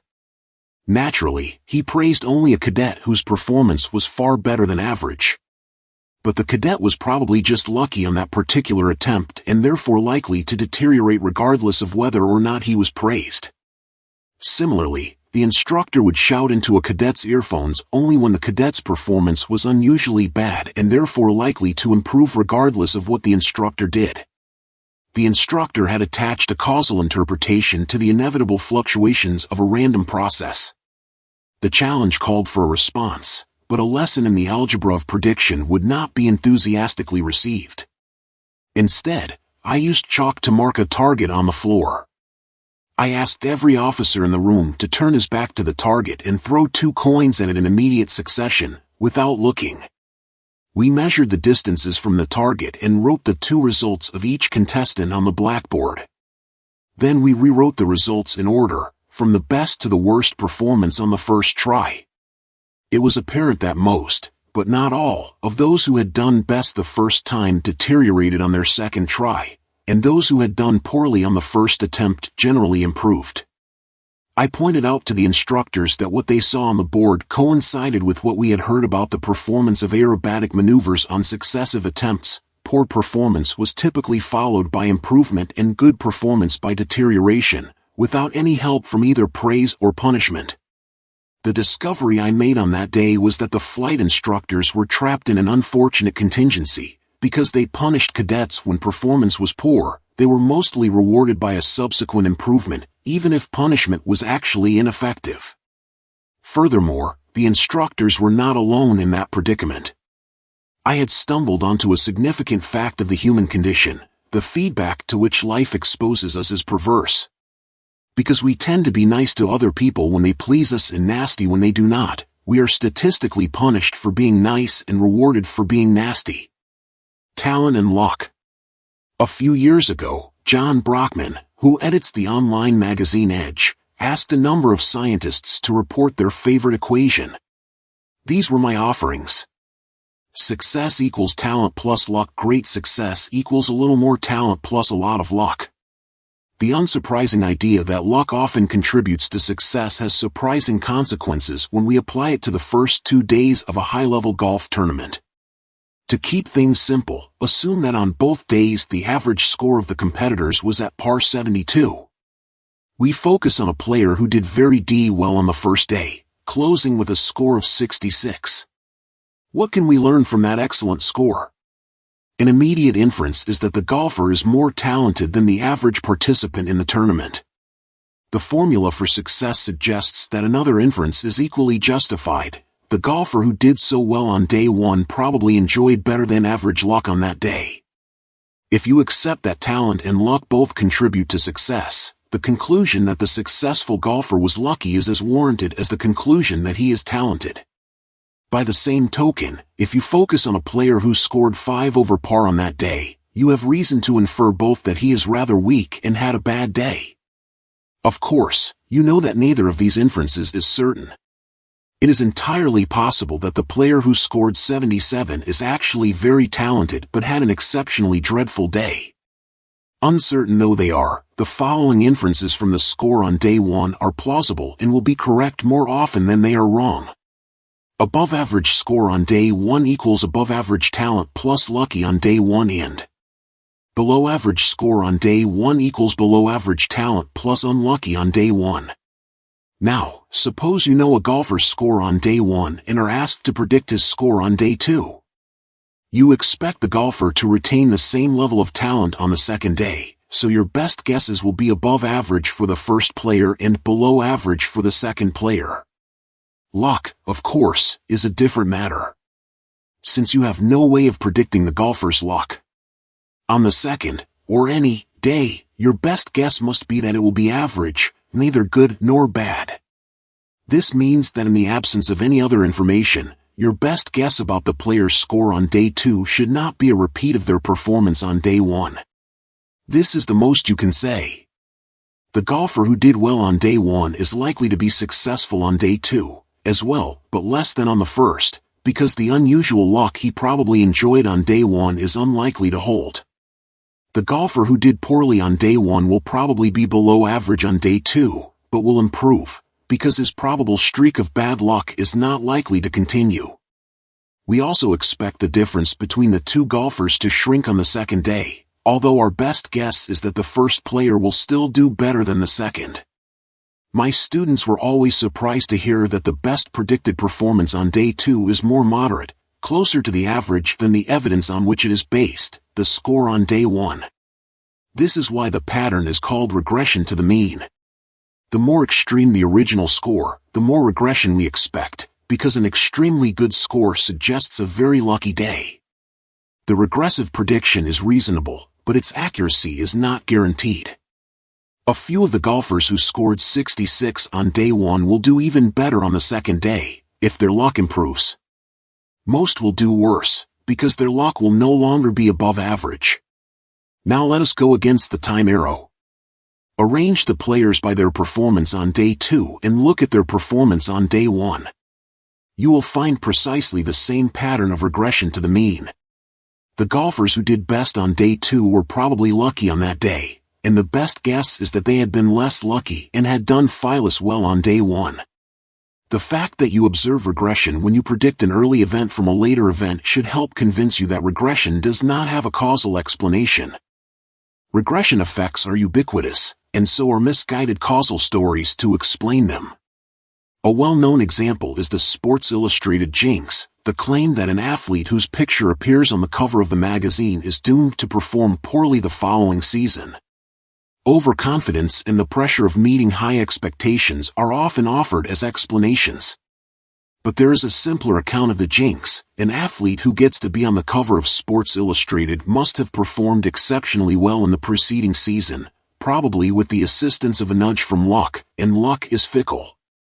I happened to watch the men's ski jump event in the Winter Olympics while Amos and I were writing an article about intuitive prediction. Each athlete has 2 jumps in the event, and the results are combined for the final score. I was startled to hear the sportscaster's comments while athletes were preparing for their second jump. Norway had a great first jump, he will be tense, hoping to protect his lead and will probably do worse, or Sweden had a bad first jump and now he knows he has nothing to lose and will be relaxed, which should help him do better. The commentator had obviously detected regression to the mean and had invented a causal story for which there was no evidence. The story itself could even be true. Perhaps if we measured the athlete's pulse before each jump we might find that they are indeed more relaxed after a bad first jump. And perhaps not.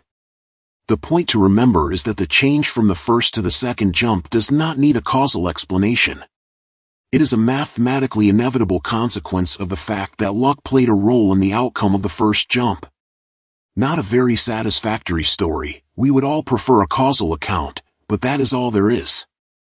Understanding regression. Whether undetected or wrongly explained, the phenomenon of regression is strange to the human mind.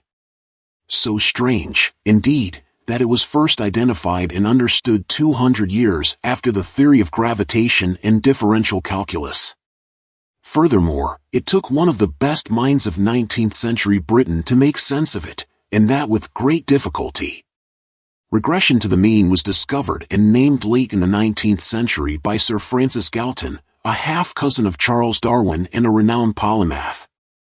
You can sense the thrill of discovery in an article he published in 1886 under the title Regression Towards Mediocrity in Hereditary Stature, which reports measurements of size in successive generations of seeds and in comparisons of the height of children to the height of their parents. He writes about his studies of seeds. They yielded results that seemed very noteworthy, and I used them as the basis of a lecture before the Royal Institution on February 9, 1877. It appeared from these experiments that the offspring did not tend to resemble their parents' seeds in size, but to be always more mediocre than they, to be smaller than the parents, if the parents were large, to be larger than the parents, if the parents were very small. The experiments showed further that the mean filial regression towards mediocrity was directly proportional to the parental deviation from it. Galton obviously expected his learned audience at the Royal Institution, the oldest independent research society in the world, to be as surprised by his noteworthy observation as he had been. What is truly noteworthy is that he was surprised by a statistical regularity that is as common as the air we breathe. Regression effects can be found wherever we look, but we do not recognize them for what they are. They hide in plain sight. It took Galton several years to work his way from his discovery of filial regression in size to the broader notion that regression inevitably occurs when the correlation between two measures is less than perfect, and he needed the help of the most brilliant statisticians of his time to reach that conclusion.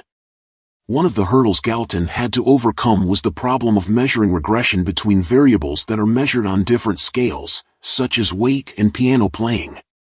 This is done by using the population as a standard of reference. Imagine that weight and piano playing have been measured for 100 children in all grades of an elementary school, and that they have been ranked from high to low on each measure. If Jane ranks 3rd in piano playing and 27th in weight, it is appropriate to say that she is a better pianist than she is tall. Let us make some assumptions that will simplify things. At any age, piano playing success depends only on weekly hours of practice. Weight depends only on consumption of ice cream. Ice cream consumption and weekly hours of practice are unrelated. Now, using ranks, or the standard scores that statisticians prefer, we can write some equations. Weight equals age plus ice cream consumption, piano playing equals age plus weekly hours of practice. You can see that there will be regression to the mean when we predict piano playing from weight, or vice versa. If all you know about Tom is that he ranks 12th in weight, well above average, you can infer, statistically, that he is probably older than average and also that he probably consumes more ice cream than other children. If all you know about Barbara is that she is 85th in piano, far below the average of the group, you can infer that she is likely to be young and that she is likely to practice less than most other children. T correlation coefficient between two measures, which varies between 0 and 1, is a measure of the relative weight of the factors they share. For example, we all share half our genes with each of our parents, and for traits in which environmental factors have relatively little influence, such as height, the correlation between parent and child is not far from 0.50. To appreciate the meaning of the correlation measure, the following are some examples of coefficients.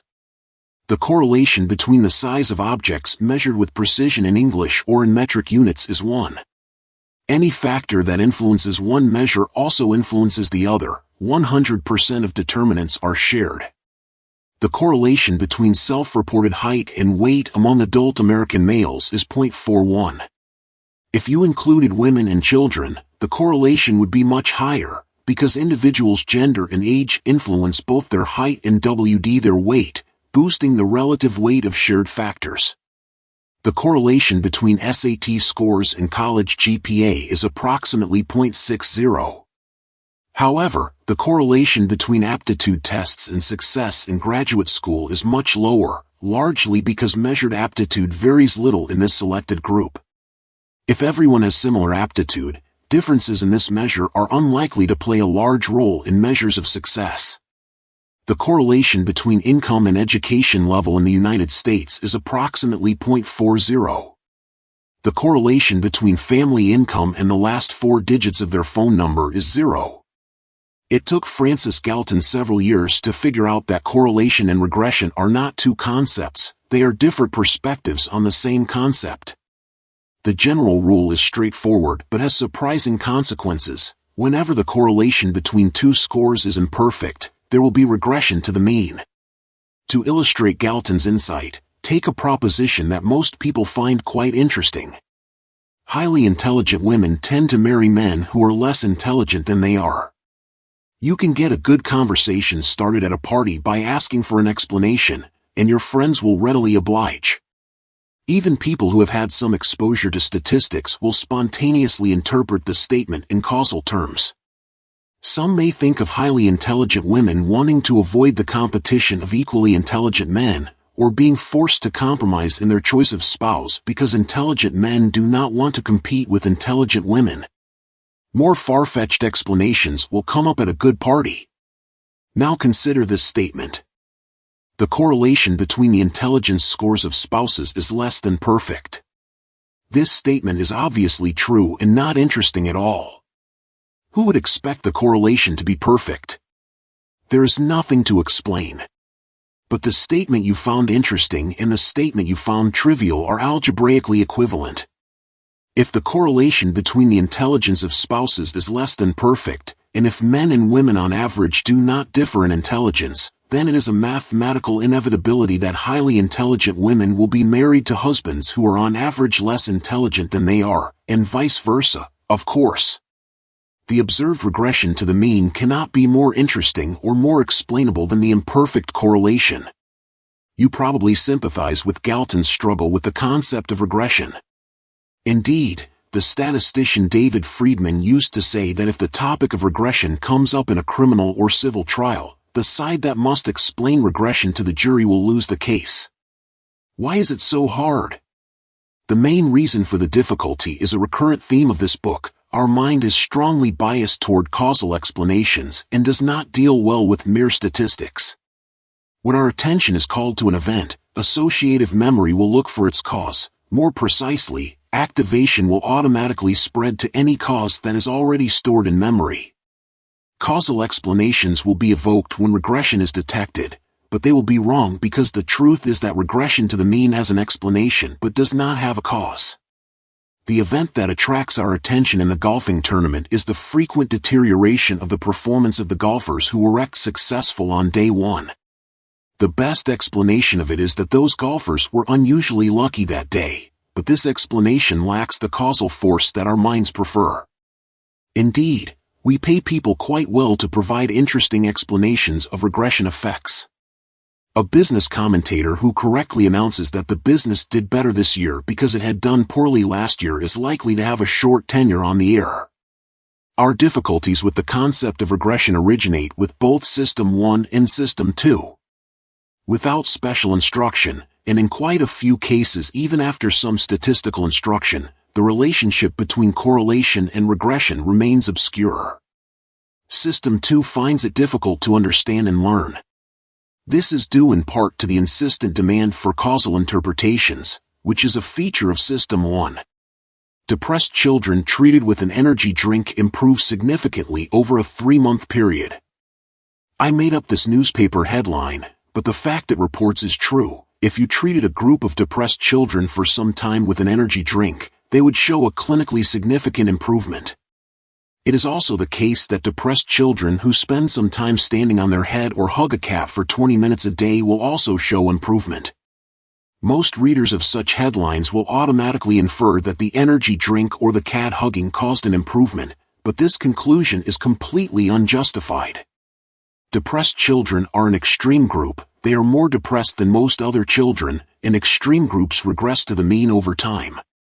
The correlation between depression scores on successive occasions of testing is less than perfect, so there will be regression to the mean. Depressed children will get somewhat better over time even if they hug no cats and drink no Red Bull. In order to conclude that an energy drink, or any other treatment, is effective, you must compare a group of patients who receive this treatment to a control group that receives no treatment, or, better, receives a placebo. The control group is expected to improve by regression alone, and the aim of the experiment is to determine whether the treated patients improve more than regression can explain. Incorrect causal interpretations of regression effects are not restricted to readers of the popular press. The statistician Howard Weiner has drawn up a long list of eminent researchers who have made the same mistake, confusing mere correlation with causation. Regression effects are a common source of trouble in research, and experienced scientists develop a healthy fear of the trap of unwarranted causal inference. One of my favorite examples of the errors of intuitive prediction is adapted from Max Bazerman's excellent text Judgment in Managerial Decision-Making. You are the sales forecaster for a department store chain. All stores are similar in size and merchandise selection, but their sales differ because of location, competition, and random factors. You are given the results for 2011 and asked to forecast sales for 2012. You have been instructed to accept the overall forecast of economists that sales will increase overall by 10%. How would you complete the following table? Store 2011-2012. $111 million underscore underscore underscore underscore underscore underscore underscore underscore. $223 million underscore underscore underscore underscore underscore underscore underscore underscore. $318 million underscore underscore underscore underscore underscore underscore underscore underscore. For $29 million underscore underscore underscore underscore underscore underscore underscore underscore. Total $61 million, $67,100,000. Having read this chapter, you know that the obvious solution of adding 10% to the sales of each store is wrong. You want your forecasts to be regressive, which requires adding more than 10% to the low-performing branches and adding less, or even subtracting, to others. But if you ask other people, you are likely to encounter puzzlement. Why do you bother them with an obvious question? As Galton painfully discovered, the concept of regression is far from obvious.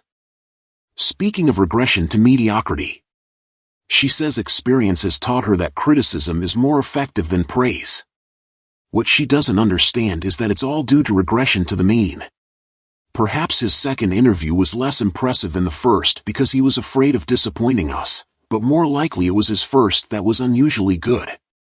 Our screening procedure is good but not perfect, so we should anticipate regression. We shouldn't be surprised that the very best candidates often fail to meet our expectations. Taming intuitive predictions.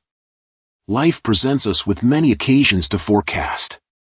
Economists forecast inflation and unemployment, financial analysts forecast earnings, military experts predict casualties, venture capitalists assess profitability, publishers and producers predict audiences, contractors estimate the time required to complete projects, chefs anticipate the demand for the dishes on their menu, engineers estimate the amount of concrete needed for a building, fireground commanders assess the number of trucks that will be needed to put out a fire.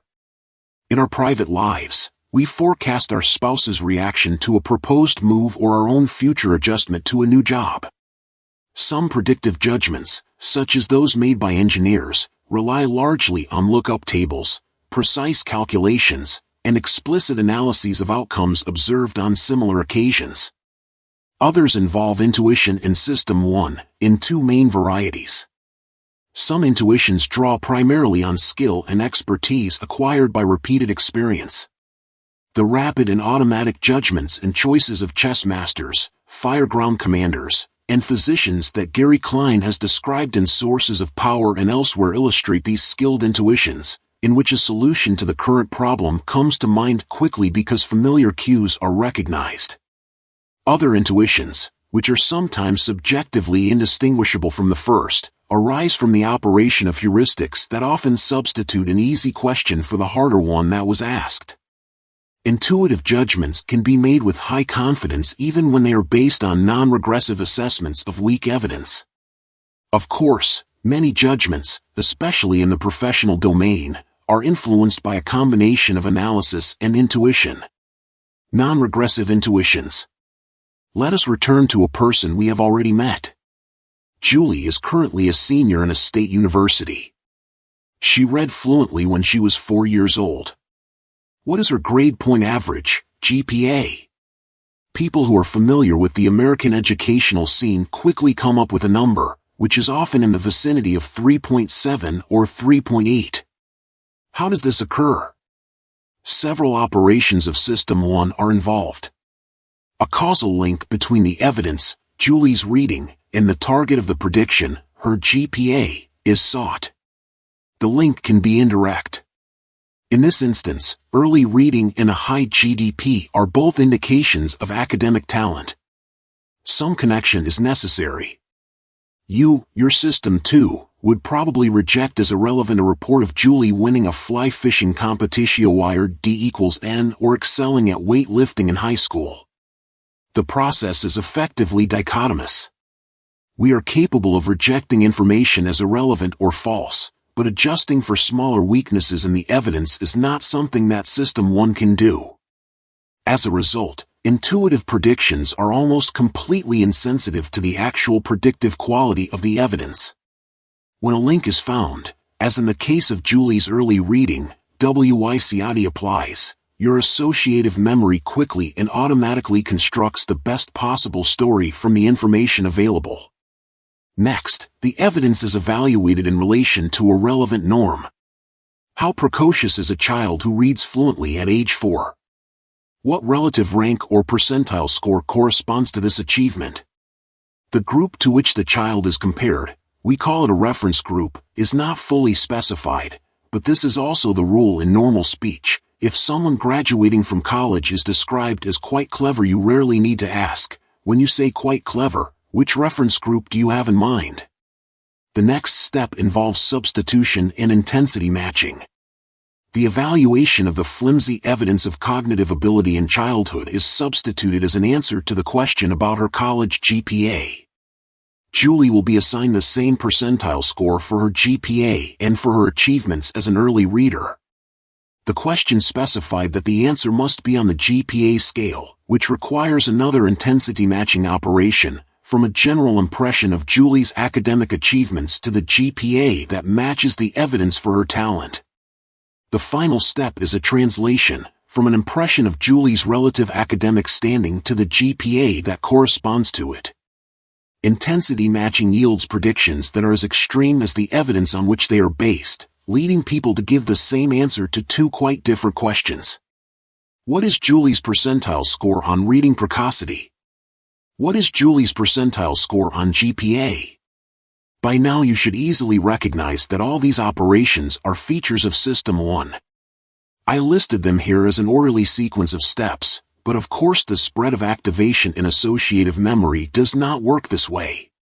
You should imagine a process of spreading activation that is initially prompted by the evidence and the question, feeds back upon itself, and eventually settles on the most coherent solution possible. Amos and I once asked participants in an experiment to judge descriptions of 8 college freshmen, allegedly written by a counselor on the basis of interviews of the entering class. Each description consisted of 5 adjectives, as in the following example: intelligent, self-confident, well-read, hard-working, inquisitive. We asked some participants to answer 2 questions. How much does this description impress you with respect to academic ability? What percentage of descriptions of freshmen do you believe would impress you more? The questions require you to evaluate the evidence by comparing the description to your norm for descriptions of students by counselors. The very existence of such a norm is remarkable. Although you surely do not know how you acquired it, you have a fairly clear sense of how much enthusiasm the description conveys. The counselor believes that this student is good, but not spectacularly good. There is room for stronger adjectives than intelligent, brilliant, creative, well-read, scholarly, erudite, impressively knowledgeable, and hard-working, passionate, perfectionist. The verdict, very likely to be in the top 15%, but unlikely to be in the top 3%. There is impressive consensus in such judgments, at least within a culture. The other participants in our experiment were asked different questions. What is your estimate of the grade point average that the student will obtain? What is the percentage of freshmen who obtain a higher GPA? You need another look to detect the subtle difference between the two sets of questions. The difference should be obvious, but it is not. Unlike the first questions, which required you only to evaluate the evidence, the second set involves a great deal of uncertainty. The question refers to actual performance at the end of the freshman year. What happened during the year since the interview was performed? How accurately can you predict the student's actual achievements in the first year at college from 5 adjectives? Would the counselor herself be perfectly accurate if she predicted GPA from an interview? The objective of this study was to compare the percentile judgments that the participants made when evaluating the evidence in one case, and when predicting the ultimate outcome in another.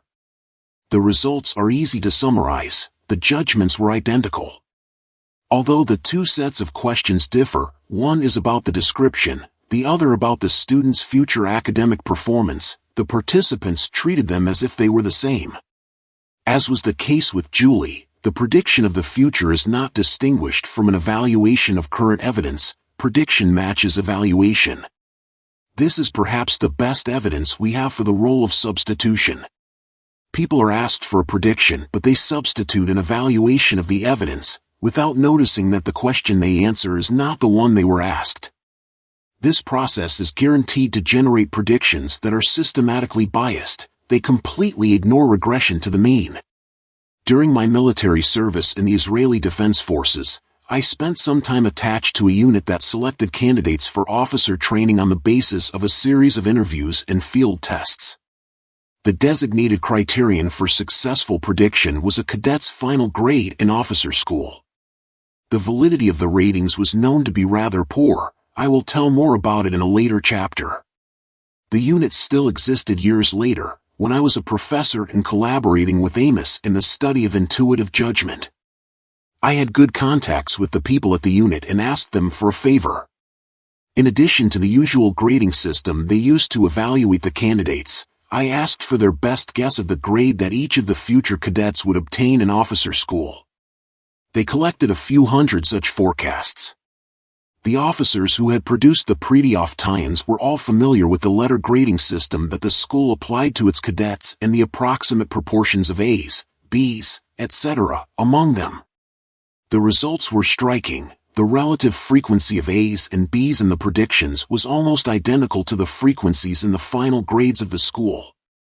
These findings provide a compelling example of both substitution and intensity matching. The officers who provided the predictions completely failed to discriminate between two tasks. Their usual mission, which was to evaluate the performance of candidates during their stay at the unit, the task I had asked them to perform, which was an actual prediction of a future grade.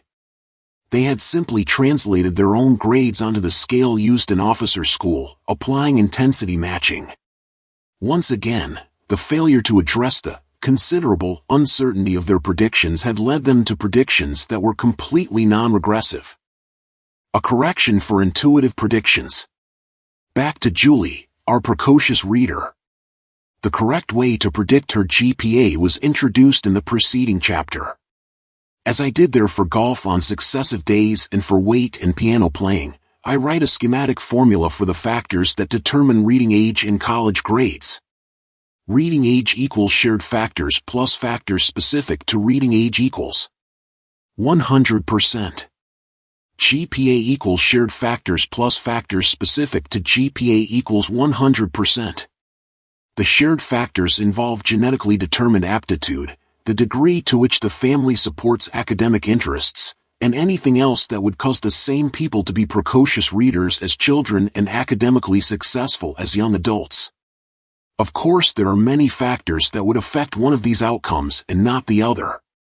Julie could have been pushed to read early by overly ambitious parents. She may have had an unhappy love affair that depressed her college grades. She could have had a skiing accident during adolescence that left her slightly impaired, and so on. Recall that the correlation between two measures, in the present case reading age and GPA, is equal to the proportion of shared factors among their determinants.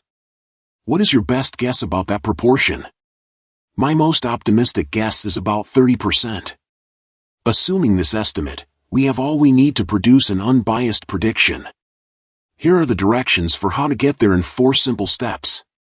1. Start with an estimate of average GPA. 2. Determine the GPA that matches your impression of the evidence. 3. Estimate the correlation between your evidence and GPA. 4. If the correlation is 0.30, move 30% of the distance from the average to the matching GPA. Step 1 gets you the baseline, the GPA you would have predicted if you were told nothing about Julie beyond the fact that she is a graduating senior. In the absence of information, you would have predicted the average. This is similar to assigning the base rate probability of business administration graduates when you are told nothing about Tom W. Step 2 is your intuitive prediction, which matches your evaluation of the evidence. Step 3 moves you from the baseline toward your intuition, but the distance you are allowed to move depends on your estimate of the correlation. You end up, at step 4, with a prediction that is influenced by your intuition but is far more moderate. This approach to prediction is general. You can apply it whenever you need to predict a quantitative variable, such as GPA, profit from an investment, or the growth of a company. The approach builds on your intuition, but it moderates it, regresses it toward the mean. When you have good reasons to trust the accuracy of your intuitive prediction, a strong correlation between the evidence and the prediction, the adjustment will be small. Intuitive predictions need to be corrected because they are not regressive and therefore are biased. Suppose that I predict for each golfer in a tournament that his score on day 2 will be the same as his score on day 1. This prediction does not allow for regression to the mean. The golfers who fared well on day 1 will on average do less well on day 2, and those who did poorly will mostly improve. When they are eventually compared to actual outcomes, non-regressive predictions will be found to be biased. They are on average overly optimistic for those who did best on the first day and overly pessimistic for those who had a bad start. The predictions are as extreme as the evidence. Similarly, if you use childhood achievements to predict grades in college without regressing your predictions toward the mean, you will more often than not be disappointed by the academic outcomes of early readers and happily surprised by the grades of those who learn to read relatively late. The corrected intuitive predictions eliminate these biases, so that predictions, both high and low, are about equally likely to overestimate and to underestimate the true value. You still make errors when your predictions are unbiased, but the errors are smaller and do not favor either high or low outcomes. A defense of extreme predictions? I introduced Tom W. earlier to illustrate predictions of discrete outcomes such as field of specialization or success in an examination, which are expressed by assigning a probability to a specified event, or in that case by ranking outcomes from the most to the least probable. I also described a procedure that counters the common biases of discrete prediction, neglect of base rates and insensitivity to the quality of information. The biases we find in predictions that are expressed on a scale, such as GPA or the revenue of a firm, are similar to the biases observed in judging the probabilities of outcomes. The corrective procedures are also similar. Both contain a baseline prediction, which you would make if you knew nothing about the case at hand. In the categorical case, it was the base rate. In the numerical case, it is the average outcome in the relevant category. Both contain an intuitive prediction, which expresses the number that comes to your mind, whether it is a probability or a GPA. In both cases, you aim for a prediction that is intermediate between the baseline and your intuitive response. In the default case of no useful evidence, you stay with the baseline. At the other extreme, you also stay with your initial prediction ons. This will happen, of course, only if you remain completely confident in your initial prediction after a critical review of the evidence that supports it. In most cases you will find some reason to doubt that the correlation between your intuitive judgment and the truth is perfect, and you will end up somewhere between the two poles. This procedure is an approximation of the likely results of an appropriate statistical analysis. If successful, it will move you toward unbiased predictions, reasonable assessments of probability, and moderate predictions of numerical outcomes. The two procedures are intended to address the same bias. Intuitive predictions tend to be overconfident and overly extreme. Correcting your intuitive predictions is a task for System 2. Significant effort is required to find the relevant reference category, estimate the baseline prediction, and evaluate the quality of the evidence. The effort is justified only when the stakes are high and when you are particularly keen not to make mistakes. Furthermore, you should know that correcting your intuitions may complicate your life. A characteristic of unbiased predictions is that they permit the prediction of rare or extreme events only when the information is very good. If you expect your predictions to be of modest validity, you will never guess an outcome that is either rare or far from the mean. If your predictions are unbiased, you will never have the satisfying experience of correctly calling an extreme case. You will never be able to say, "I thought so," when your best student in law school becomes a Supreme Court justice, or when a startup that you thought very promising eventually becomes a major commercial success. Given the limitations of the evidence, you will never predict that an outstanding high school student will be a straight-A student at Princeton. For the same reason, a venture capitalist will never be told that the probability of success for a startup in its early stages is very high. The objections to the principle of moderating intuitive predictions must be taken seriously, because absence of bias is not always what matters most. A preference for unbiased predictions is justified if all errors of prediction are treated alike, regardless of their direction. But there are situations in which one type of error is much worse than another. When a venture capitalist looks for the next big thing, the risk of missing the next Google or Facebook is far more important than the risk of making a modest investment in a startup that ultimately fails. The goal of venture capitalists is to call the extreme cases correctly, even at the cost of overestimating the prospects of many other ventures. For a conservative banker making large loans, the risk of a single borrower going bankrupt may outweigh the risk of turning down several would-be clients who would fulfill their obligations. In such cases, the use of extreme language, very good prospect, serious risk of default, may have some justification for the comfort it provides, even if the information on which these judgments are based is of only modest validity. For a rational person, predictions that are unbiased and moderate should not present a problem. After all, the rational venture capitalist knows that even the most promising startups have only a moderate chance of success. She views her job as picking the most promising bets from the bets that are available and does not feel the need to delude herself about the prospects of a startup in which she plans to invest. Similarly, rational individuals predicting the revenue of a firm will not be bound to a Singley's number. They should consider the range of uncertainty around the most likely outcome. A rational person will invest a large sum in an enterprise that is most likely to fail if the rewards of success are large enough, without deluding herself about the chances of success.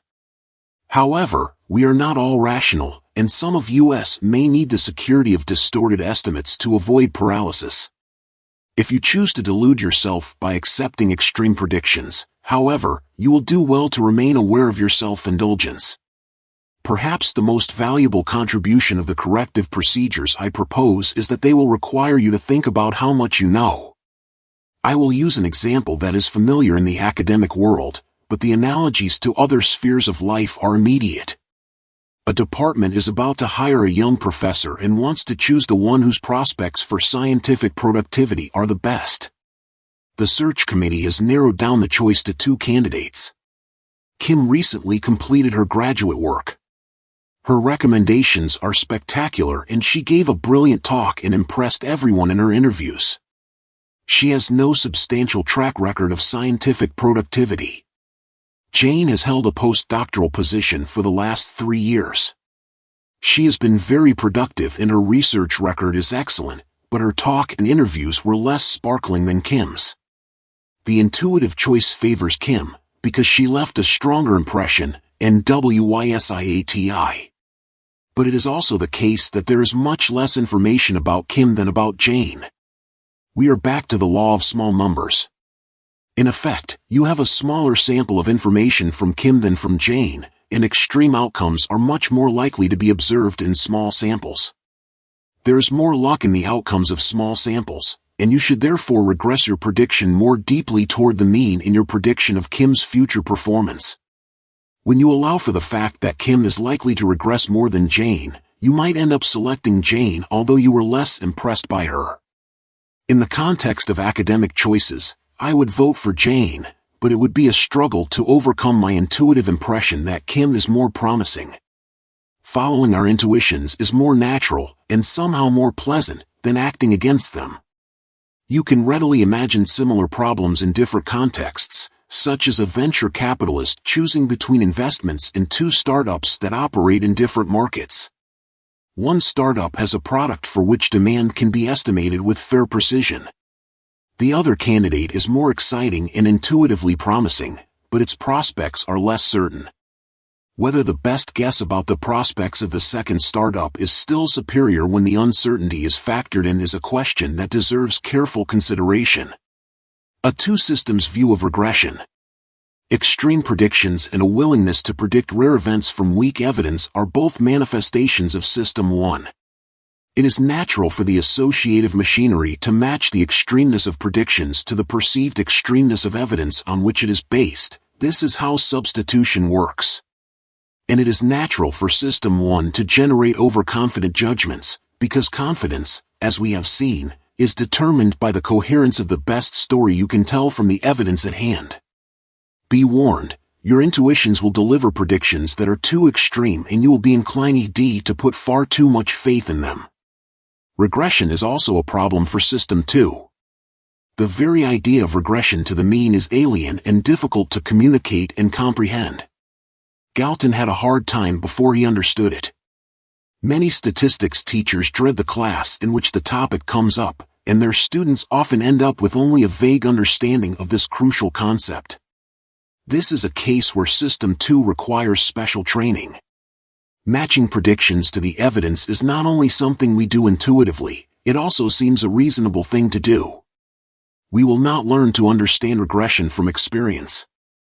Even when a regression is identified, as we saw in the story of the flight instructors, it will be given a causal interpretation that is almost always wrong. Speaking of intuitive predictions, that startup achieved an outstanding proof of concept, but we shouldn't expect them to do as well in the future. They are still a long way from the market and there's a lot of room for regression. Our intuitive prediction is very favorable, but it is probably too high. Let's take into account the strength of our evidence and regress the prediction toward the mean. The investment may be a good idea, even if the best guess is that it will fail.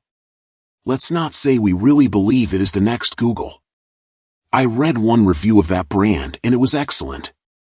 Still, that could have been a fluke. Let's consider only the brands that have a large number of reviews and pick the one that looks best.